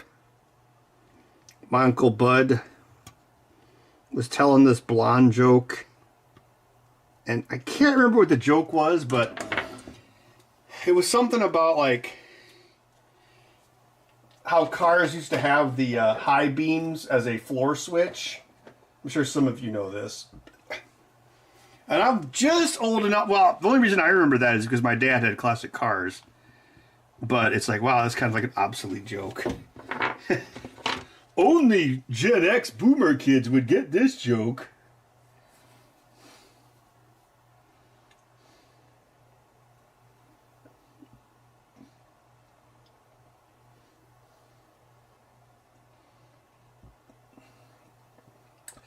What's an ELM 327 switch?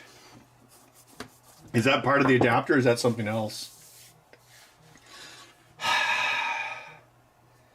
Yeah, maybe I should just get one, because if I did end up getting like a 2000s Ranger, I could still use that OBD2 with it as well. Yeah, those floor switches are like old school. That's like, what, 50s?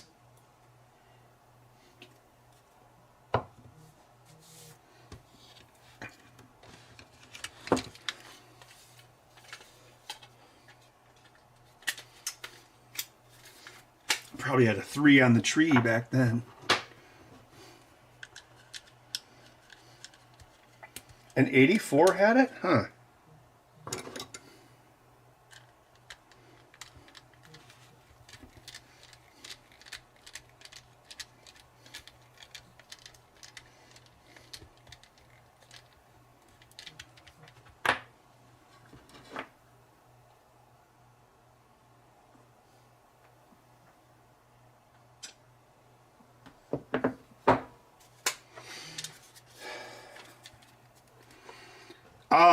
On old vehicles, the high beam control would be a big fat switch on the floorboards. It would be like on the left hand side, so it would be left of the clutch.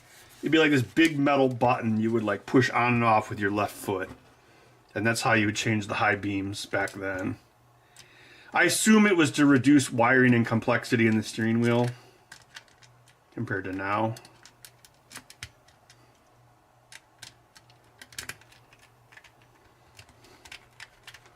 Oh, wait, I gotta test this one. If I put in too many...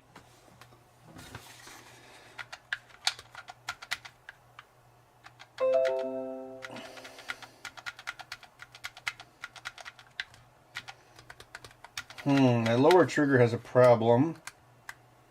Those two are good. Those two are good. Left, right, up, down. Lower trigger's got a disconnect. That's what I get for inserting 2 screws. That was enough to jinx me.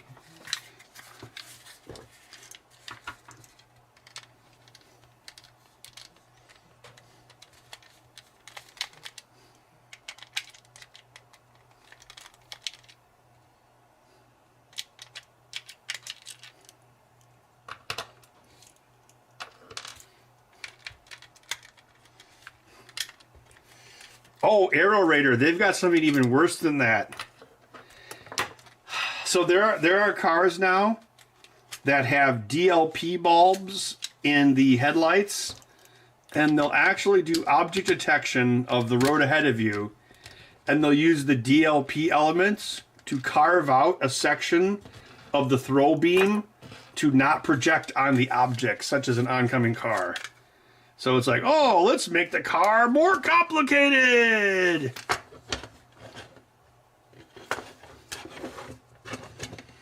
That's really a thing.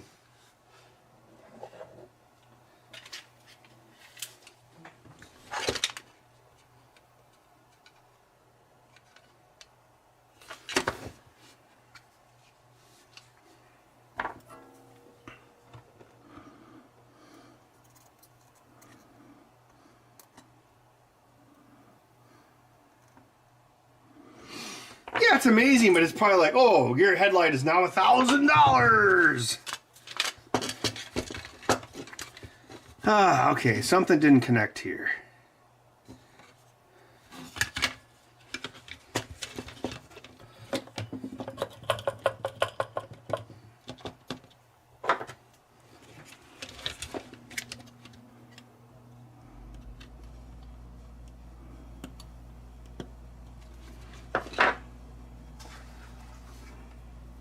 Bud, go get me a beer.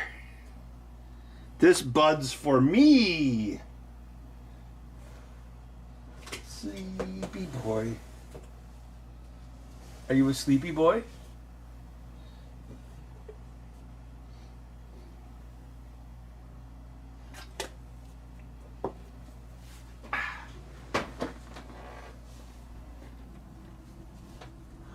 Bean feet.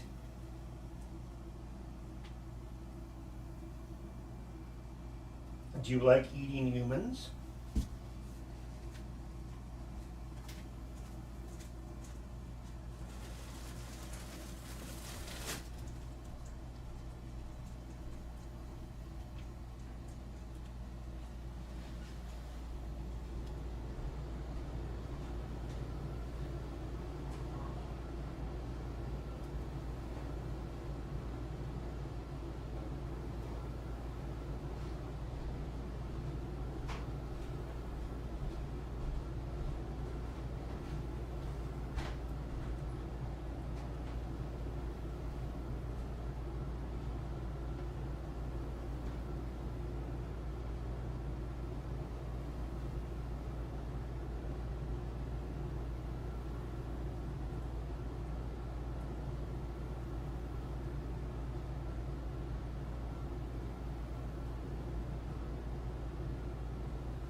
blah, blah, blah.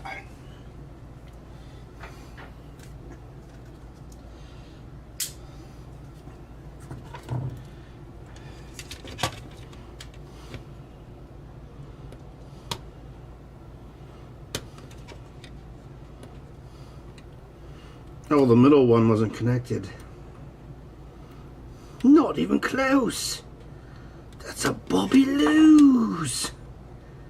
Unbelievable.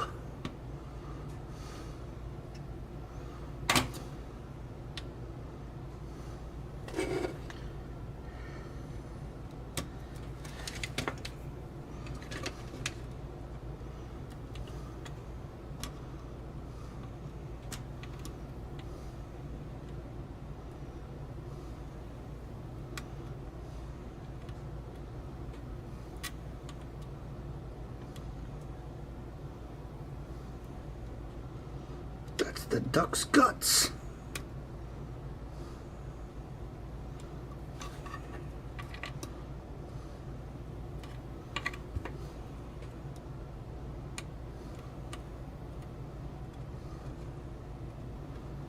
Yeah, these peepers were great. I should have made these earlier.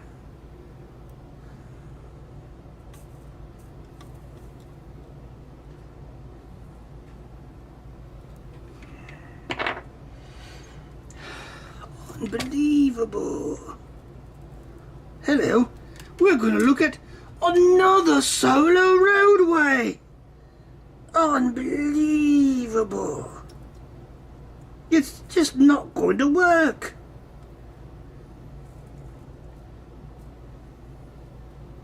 That's like $5 million American dollars. Not our diggery-do money.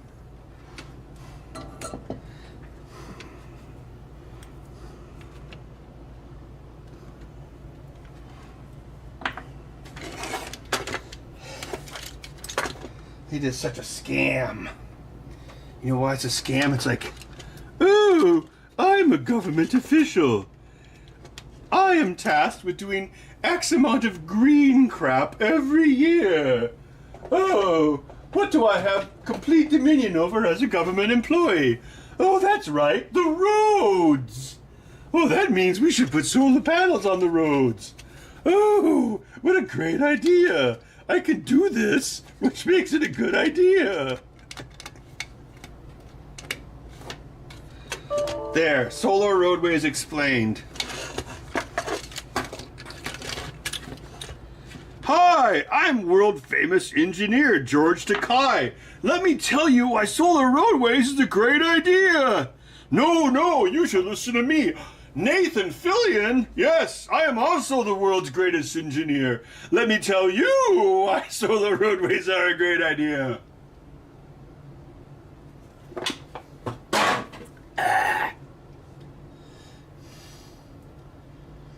Baseball? No, sorry. RoboCop? Yes, I am the future of solder enforcement.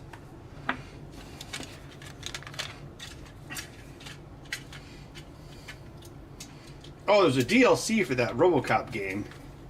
I still never beat the last boss. But then my computer blew up.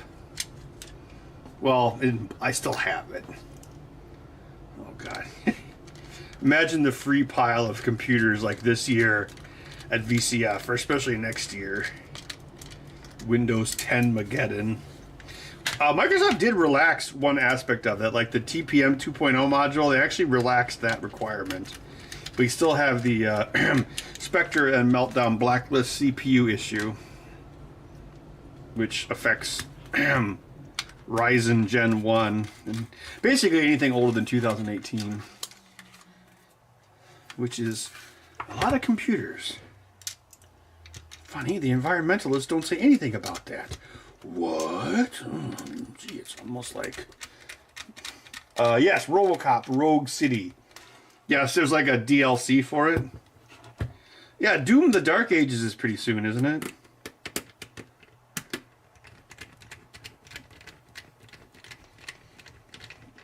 The reason I never talk about Kevin Smith movies is because I do not like Kevin Smith movies.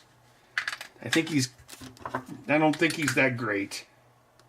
Kevin Smith is a better, like, storytelling orator than he is a movie maker. Like, if you watch, like, his,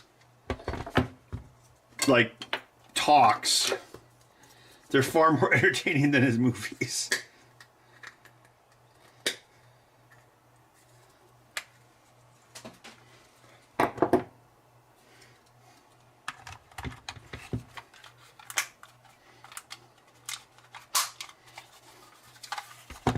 Oh.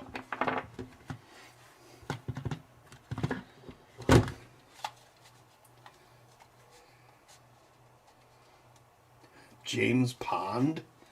Oh, yes, James Pond, the Aquatic Games. All right, what do we got for righties here? I think we got 2 grays. Let's use the grays. And we will need 2 caps.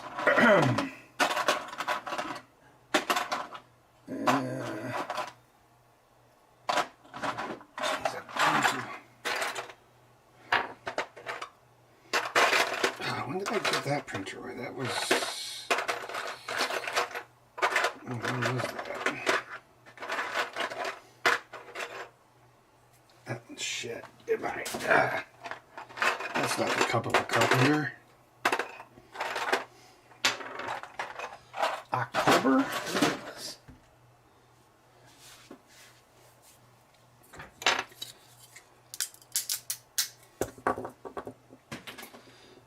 This feels like hyper PLA. I think it is.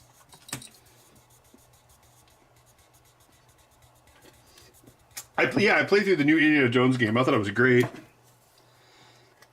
I didn't 100% it, but I never 100% anything. But yeah, I really liked it. As the world's #1 Indiana Jones fan, I felt that it was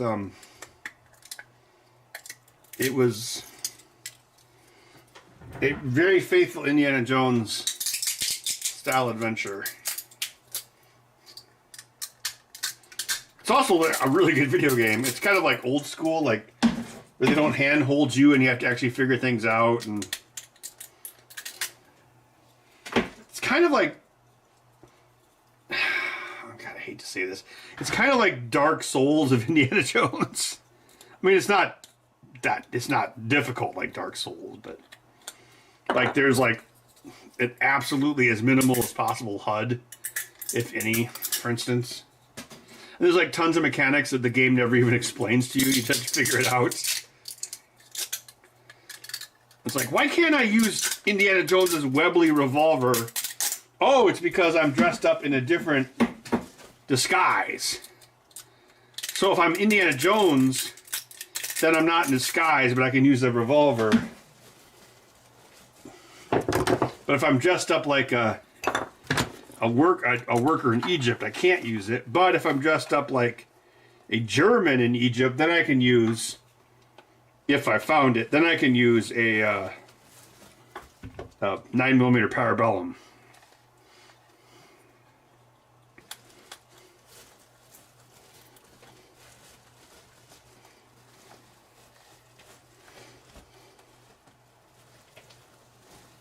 Yeah, I would say Hyper PLA feels different. It feels a little greasier, or a little slicker, would probably be a better word to use.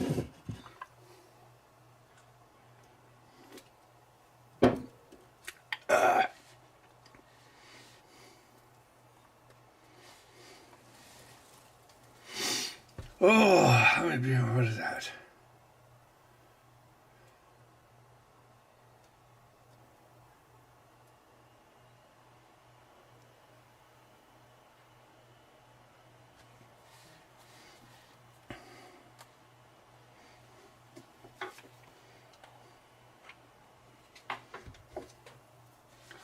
What was that? 1, 2, 3, 3, 7.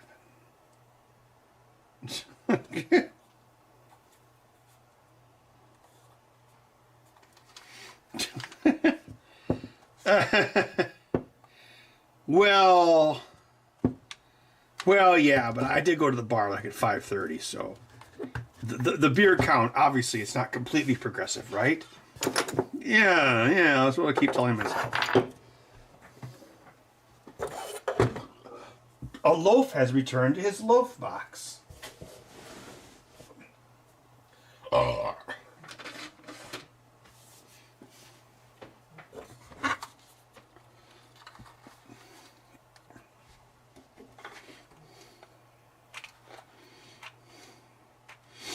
Speaking of Kevin Smith, I did put in for the Superman Returns documentary Kickstarter back in the day, so I got the Blu-ray of that. Because of course, I'd seen the classic Kevin Smith diatribe on it.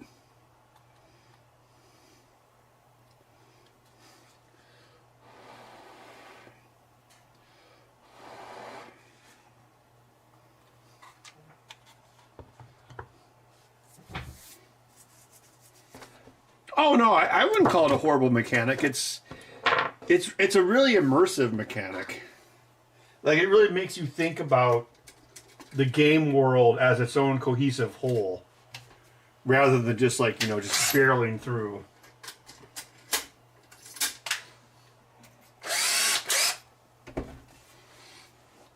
It's like, I think, when you're there's a couple stages where you have there's 3 stages where you have 3 different, what is it?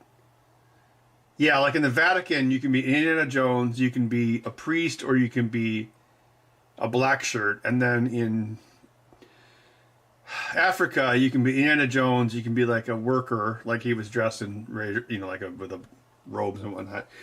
You can be a worker, and then you can also be a Nazi. And then when you're in Siam, you can be Indiana Jones or whatever their soldiers were. So yeah, there's actually a ton of depth just based off what disguise you're wearing.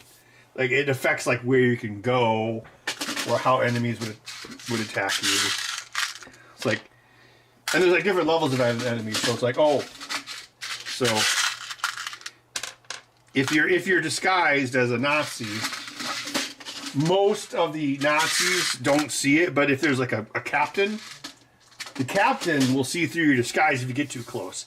But they don't put a big arrow above the captain. Like, you have to actually notice that other soldiers are saluting him, or he's got a different hat on. That's how you know it's a captain. Like, it actually makes you think about the world in an immersive way. Like, even if you look at your book or your diary or whatever, and it's like, oh, where is this mission piece? Like, it'll only show you the icons while the book is open, and then they'll be overlaid on the display for maybe 2 seconds, and then they'll disappear. So yeah, it's got this incredibly minimalistic HUD, which I think is for immersion. So it feels more like you're in a world rather than a video game. Well, actually, it was the same devs who did Riddick Assault on Butcher's Bay. So if you got your revolver, it's like, oh well, how many rounds are left? You actually have to hold a button and fly open the chamber to actually see how many rounds are left, and you can tell because the expended rounds have a divot on the firing on the primer charge. And that's how you know. And it's so ridiculous. Like, what is it? Like, if you hold the right trigger, if you tap the right trigger, you pull out your gun, like if it's a revolver. And if you hold the right trigger, he'll sling the cylinder open, and then you can see the shells or the cartridges. And then if you click left and right on the D-pad, he will index the cartridges left and right. So you can dry fire on spent cartridges. I don't know why, but you can. It's just like the detail in the game. It's way deeper than I would have guessed going in. And then as you're playing, you're like, wow, this game is really deep. Unfortunately, since it came out at the end of the year, I'm sure Jeff Keighley, my close personal friend, will forget all about it for Game of the Year next year, but it's really good.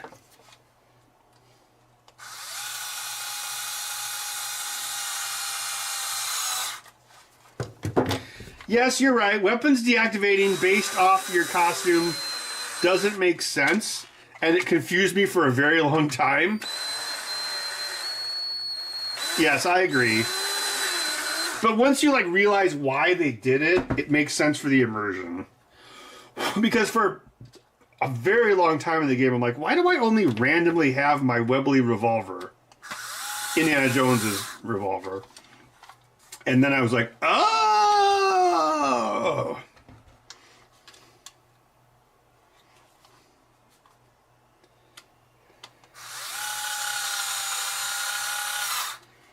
See, I even think like making it first person made sense once you actually play it. Because it's like, if you like are running around, you're like, oh, look, my character's Indiana Jones. But like, if you're in first person and you see your shadow with like the hat and the whip, it almost makes you more... I don't know, it allows you to project yourself into the character even more. Because like, it's like your shadow of the character rather than like, oh, look, the character from behind.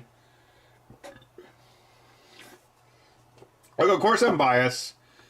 You know, if that game would have been...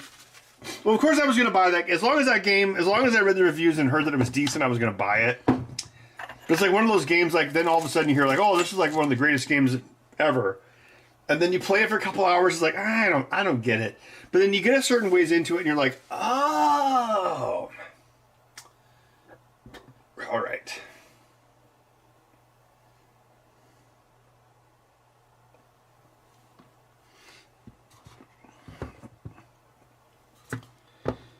Yeah, it's just a really... I mean, it's a more authentic Indiana Jones movie than like the last couple Indiana Jones movies, which didn't exist.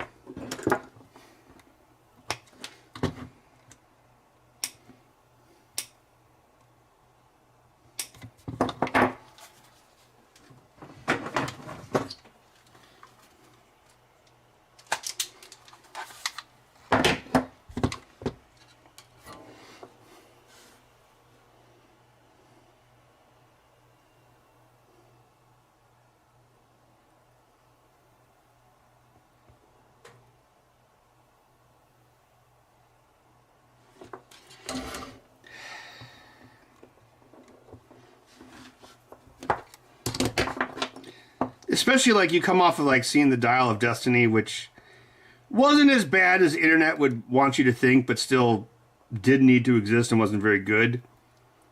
You watch that, and then you watch, or you play this, and it's like, oh, this is, yeah. I mean, I think a big part of it is like Indiana Jones has to be young. Like the character doesn't really work as an old man. That's part of it. But having the young character in this game, it felt just so authentic.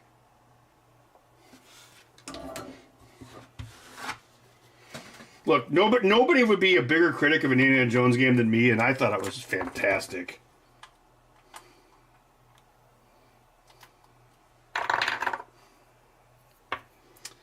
And clunk.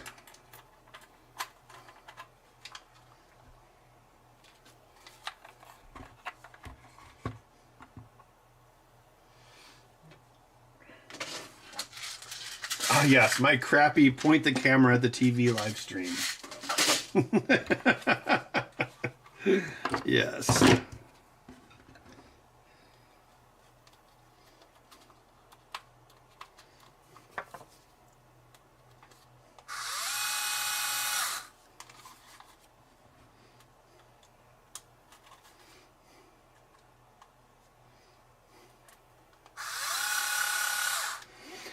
I'll just say like Nolan North, no, not Troy, no, not Nolan North. The other male voice actor, Troy Baker, like him and the character animators did a better job of being Indiana Jones than Harrison Ford did in the Dial of Dystopia. I'm an old man. All I want is a paycheck. Like, does Harrison Ford have a gambling problem or something? Like, why does he keep making movies? How does he not have enough money? Isn't there some point where he'd be like, I just want to retire and build houses and sheds. Leave me alone. But no, he's like, I'm going to be the president in America, Captain America, 1984, Brave New World Order, or whatever stupid name they gave it. It's like, just stop. Maybe he gets home from work, and Callista Flockhart's like, I was at the mall again. And then he's like, ugh. And he gets like the credit card bill, and he's like, I guess I've got to be in Thunderbolts now. More like Ally McSpend. Oh yeah, TPU buttons for the win, baby. Look how easily that went together. Callista Flockhart be spendin'.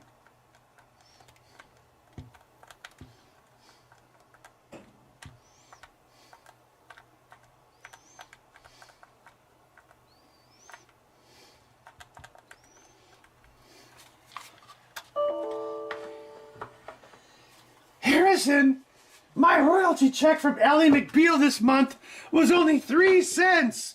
You're gonna have to make another stupid movie.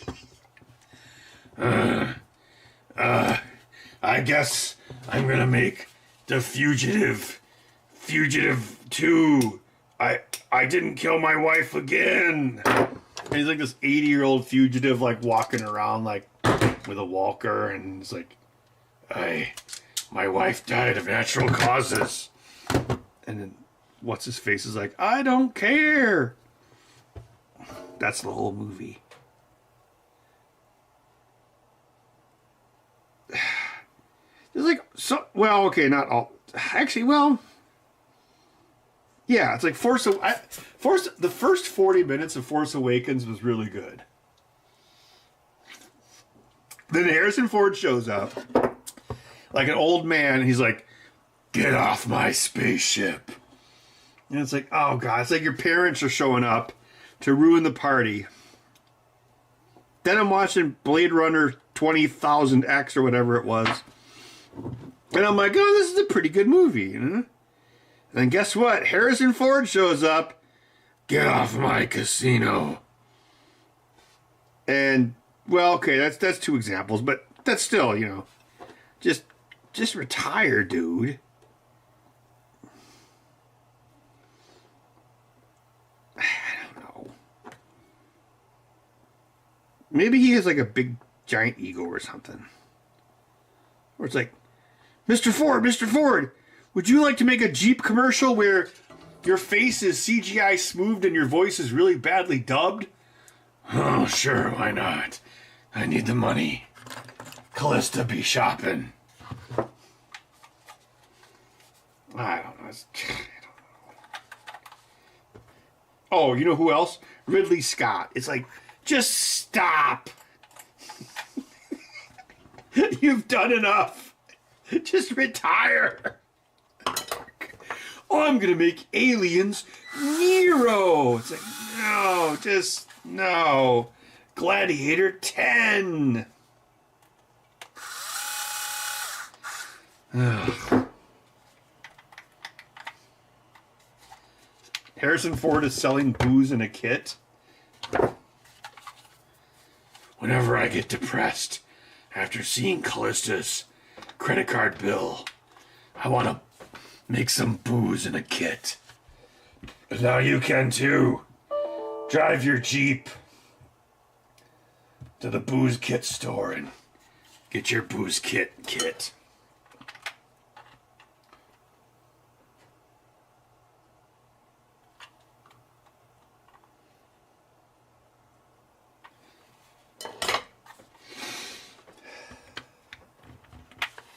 Maybe Harrison Ford was drunk like Orson Welles when they made that commercial, and they had to loop his voice.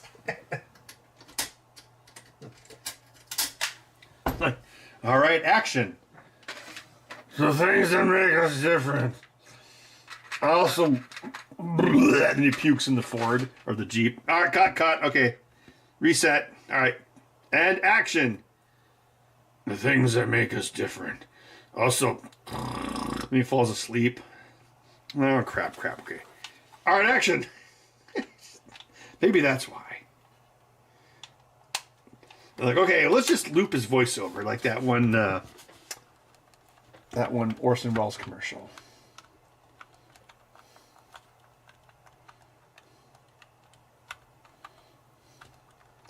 Well, yeah, you see an ad in the Super Bowl, and then you see the ad 10 trillion times after the Super Bowl.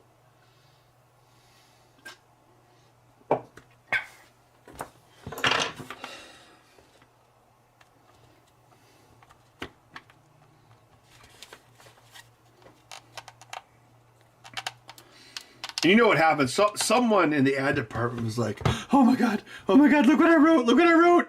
Choose wisely. And everyone's like, oh my God, do you think he's going to say it? And then he says it. And they're all like, oh my God, he said the line. 1,000,000,000%, that's what happened. Oh, they want me to say this stupid line from that stupid movie. Fine. I gotta pay off the credit card bill. Choose. But choose wisely.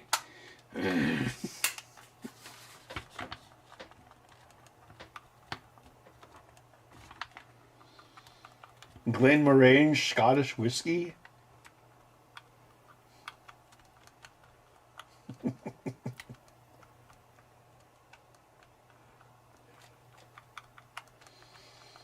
Oh yeah, what's that classic line that Harrison Ford allegedly said to George? Like, you can write this shit, George, but you can't say it.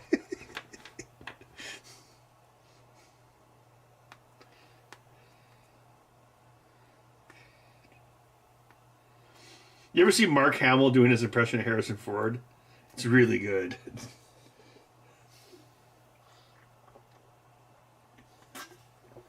Ugh.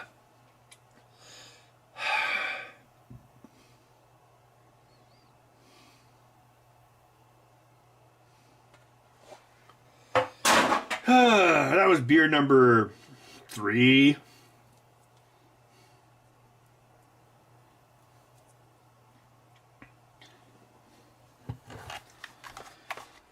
$10.24, 3 hours. You know, that's not too bad for 2 controllers.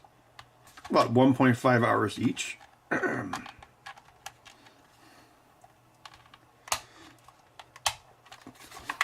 Ben then jinxed it, and the controller exploded into 1,000,000 pieces.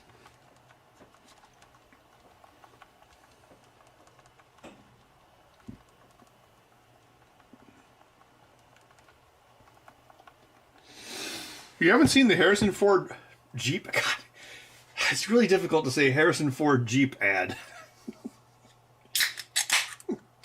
But it exists.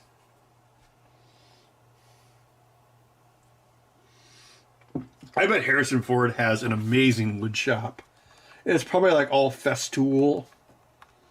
Because, you know, he's got all these movie checks like, oh yeah, I bought that radial arm saw using the money I made from Blade Runner 5087 or whatever the fuck the number was. I don't know. I never saw the movie, but it bought me a really nice saw.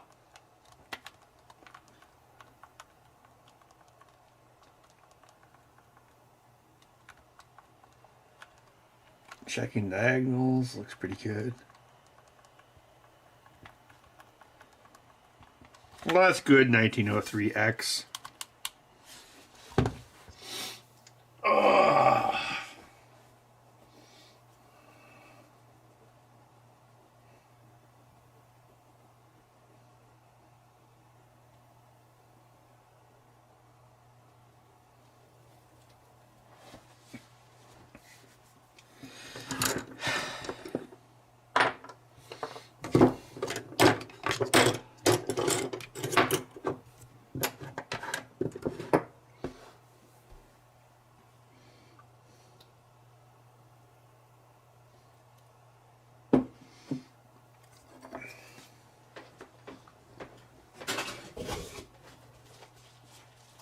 You will suffocate! Are you a good cat? Do you want to show everyone scary face? Scary face! Are you Scary Face the cat? Are you a good orange boy? Is my family going to torture you this weekend while I'm gone? Yeah, you deserve it. You need to be tortured. Because you're annoying. Scary Face.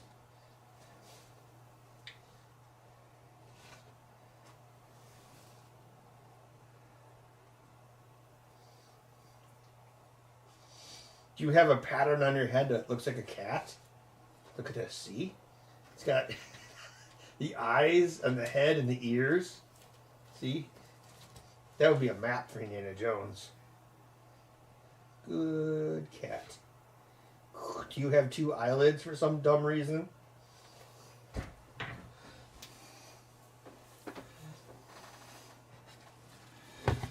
Yeah, those new D-pads work out. They're pretty easy. A lot less effing around.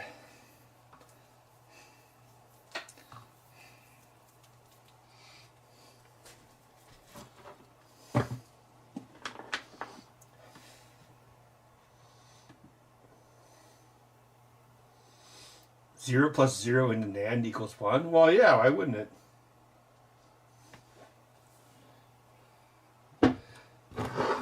Oh, no, you're... Yes, I need to bring back my filthy mat. I don't know why I haven't had that over here lately. It's over there on the laser. The map to the map room, yes. Hail Hitler. I'm sure there's no other copies of it anywhere.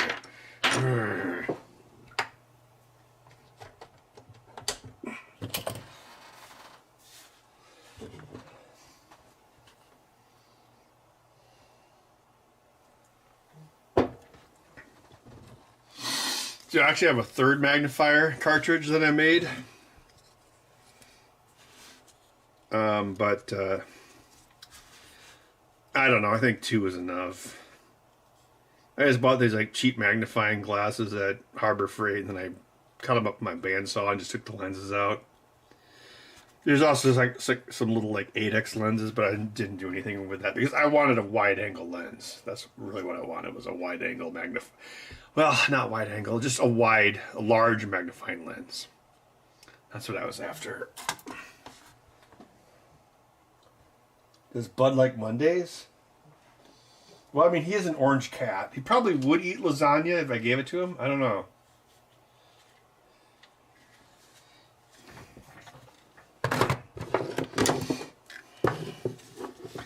He wasn't too annoying today. He didn't... Actually, yeah, he didn't whine very much at all. Except for, like, when he woke up. But then the rest of the day, he, like, pretty much just hung out upstairs. There's some mornings when he's, like, really whiny.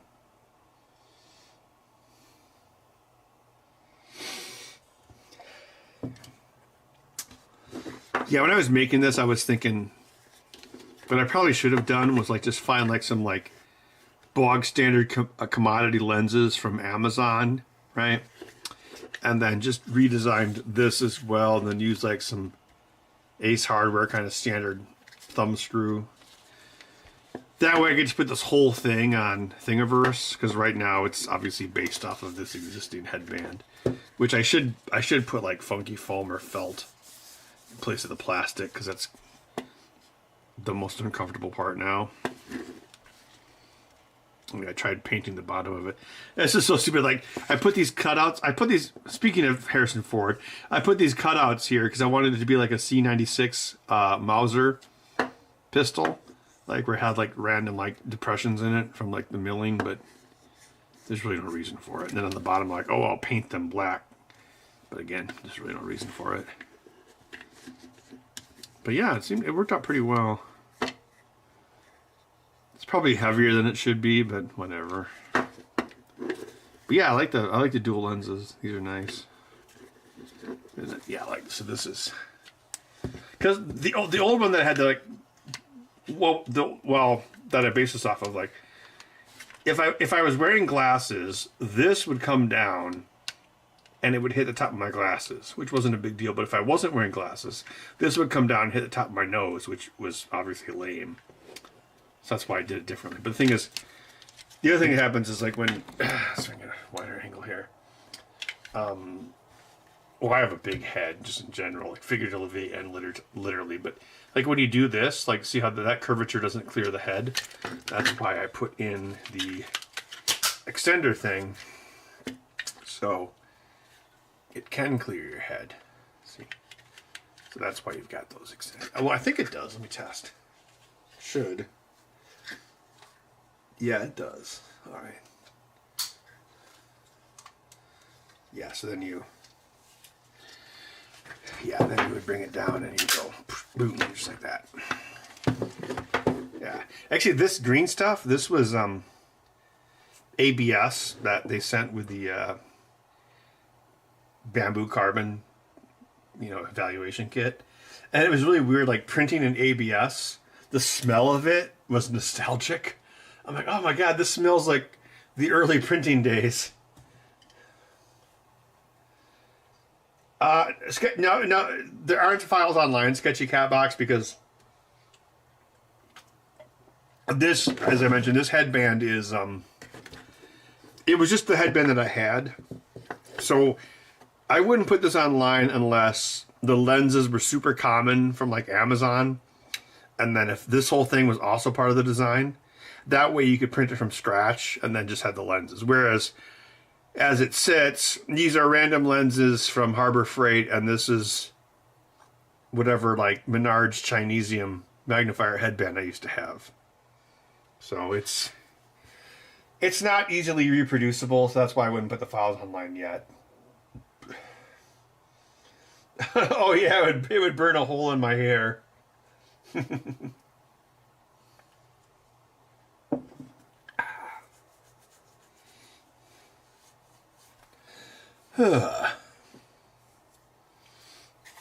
Yeah, 2 controllers in 3 hours. That's not bad at all. 1.5 hours each. Nice.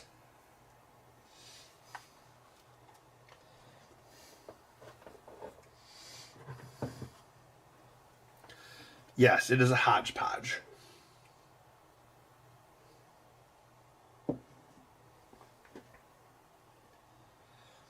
Bud, are you like the same color as that DigiKey packing material? Sleepy boy.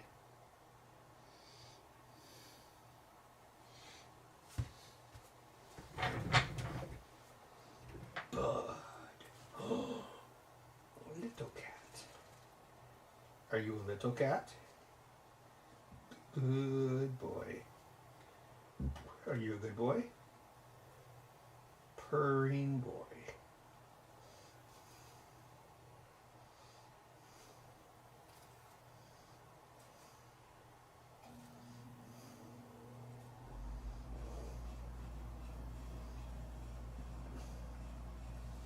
Good boy. Ears. Pointy ears. Are your ears clean? Yeah, more or less. Your ears are cold. Cold ears.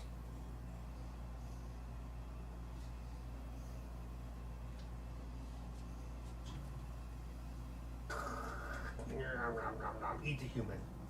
Nom, nom, delicious.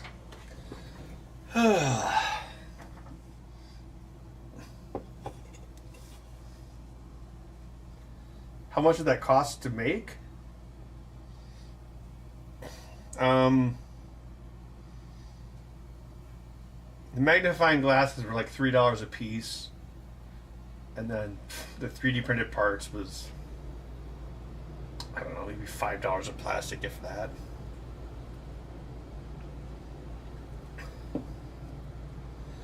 Bud. All right, so Bud actually got up to 17 pounds. He's a very big cat. Like, when people see him in real life that have never seen him before, they're always like, "Oh my God, he's huge." He had to switch to a urine food last fall after he had a urinary blockage. So now he's getting exactly the daily calories the vet recommended. Because the vet, like a year ago, was like, oh, your cat needs to lose weight. You should only give him 265 calories a day. And I was like, well, I work from home with this whiny cat, so I can understand why people make their cats get fat because it makes them quiet. But then his urine food was like really, it's like $3 a can, like for a tin of canned food. It's really expensive. So I'm like, okay, bud, you are now going to get exactly the number of calories per day the vet wants you to get, which is 1.5 cans of food. So he has lost weight. I don't know exactly how much. Probably we'll find out next fall, but he did stop gaining weight. Like he had been gaining like 2 pounds every time I took him to the vet. So he was like 17 pounds 2 years in a row. And if I had to guess, he's probably lost like maybe a pound. So we'll find out next year. But he is a very physically large cat as well. He's just big.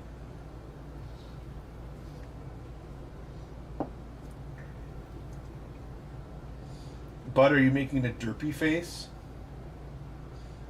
Derpy face. Do you like to randomly have your mouth hanging open like you're dumb?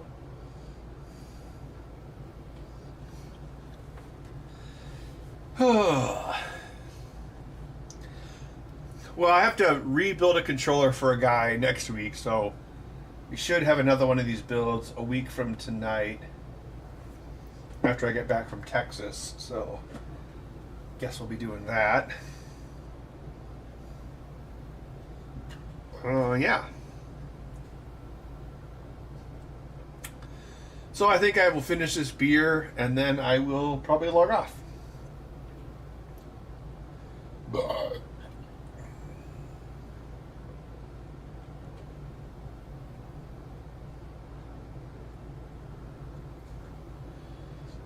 But are you making a derpy face? Are you a derper?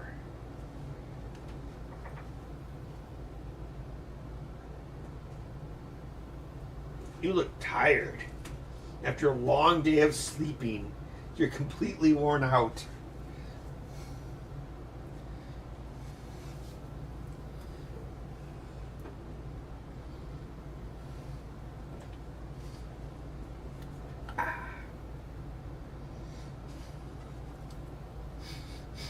I can totally reuse that Q-tip. Waste not, want not.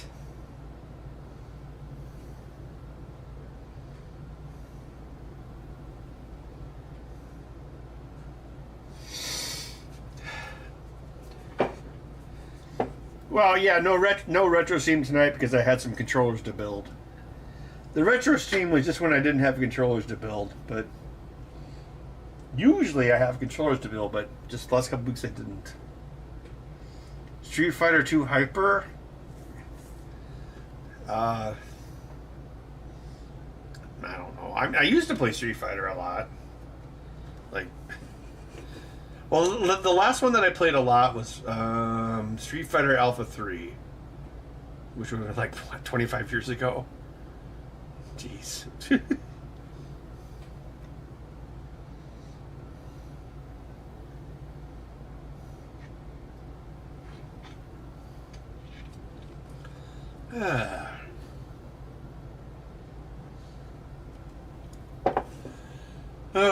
I should probably rearrange this room this spring. Spring cleaning or something.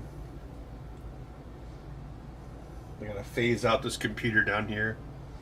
Not the one I'm streaming from, like the old shop PC. Gotta figure out what it's gonna. Well, I guess I've got like Simplify 3D in it, but I don't even use those. I really don't even use those printers before. I don't want to get. Man. Actually, Bud is in the look, Bud is in the Maker Gear box. See? That printer was expensive. That was like $1,600, like in 2016.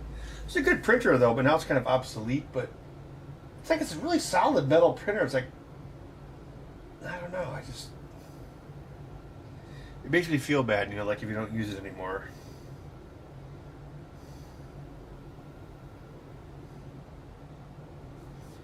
TMR modules on I don't know what a TMR module is, I'm sorry. No one's ever asked for one, but I don't know. I guess I could. Bud, are you sleepy? Sleepy Bud.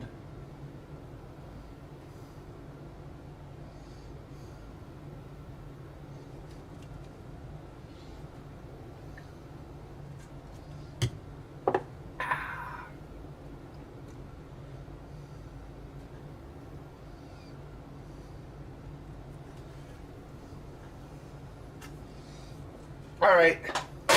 I'm going to call it a night. Thanks for everyone who stopped by, and I guess we'll see you next Monday. And if anyone is going to the Texas Pinball Festival, I guess we'll see you this weekend. Tunneling magnetoresistance centers. Oh, is that what they used on the PlayStation 3? Yeah. I would love to use something other than analog sticks because of the number one source of failure. Like, if there's a drop-in replacement, I would totally use it. All right, I'll catch y'all later. Have a good weekend, good week, everyone, and we'll catch you next week. Later. Say goodbye, bud.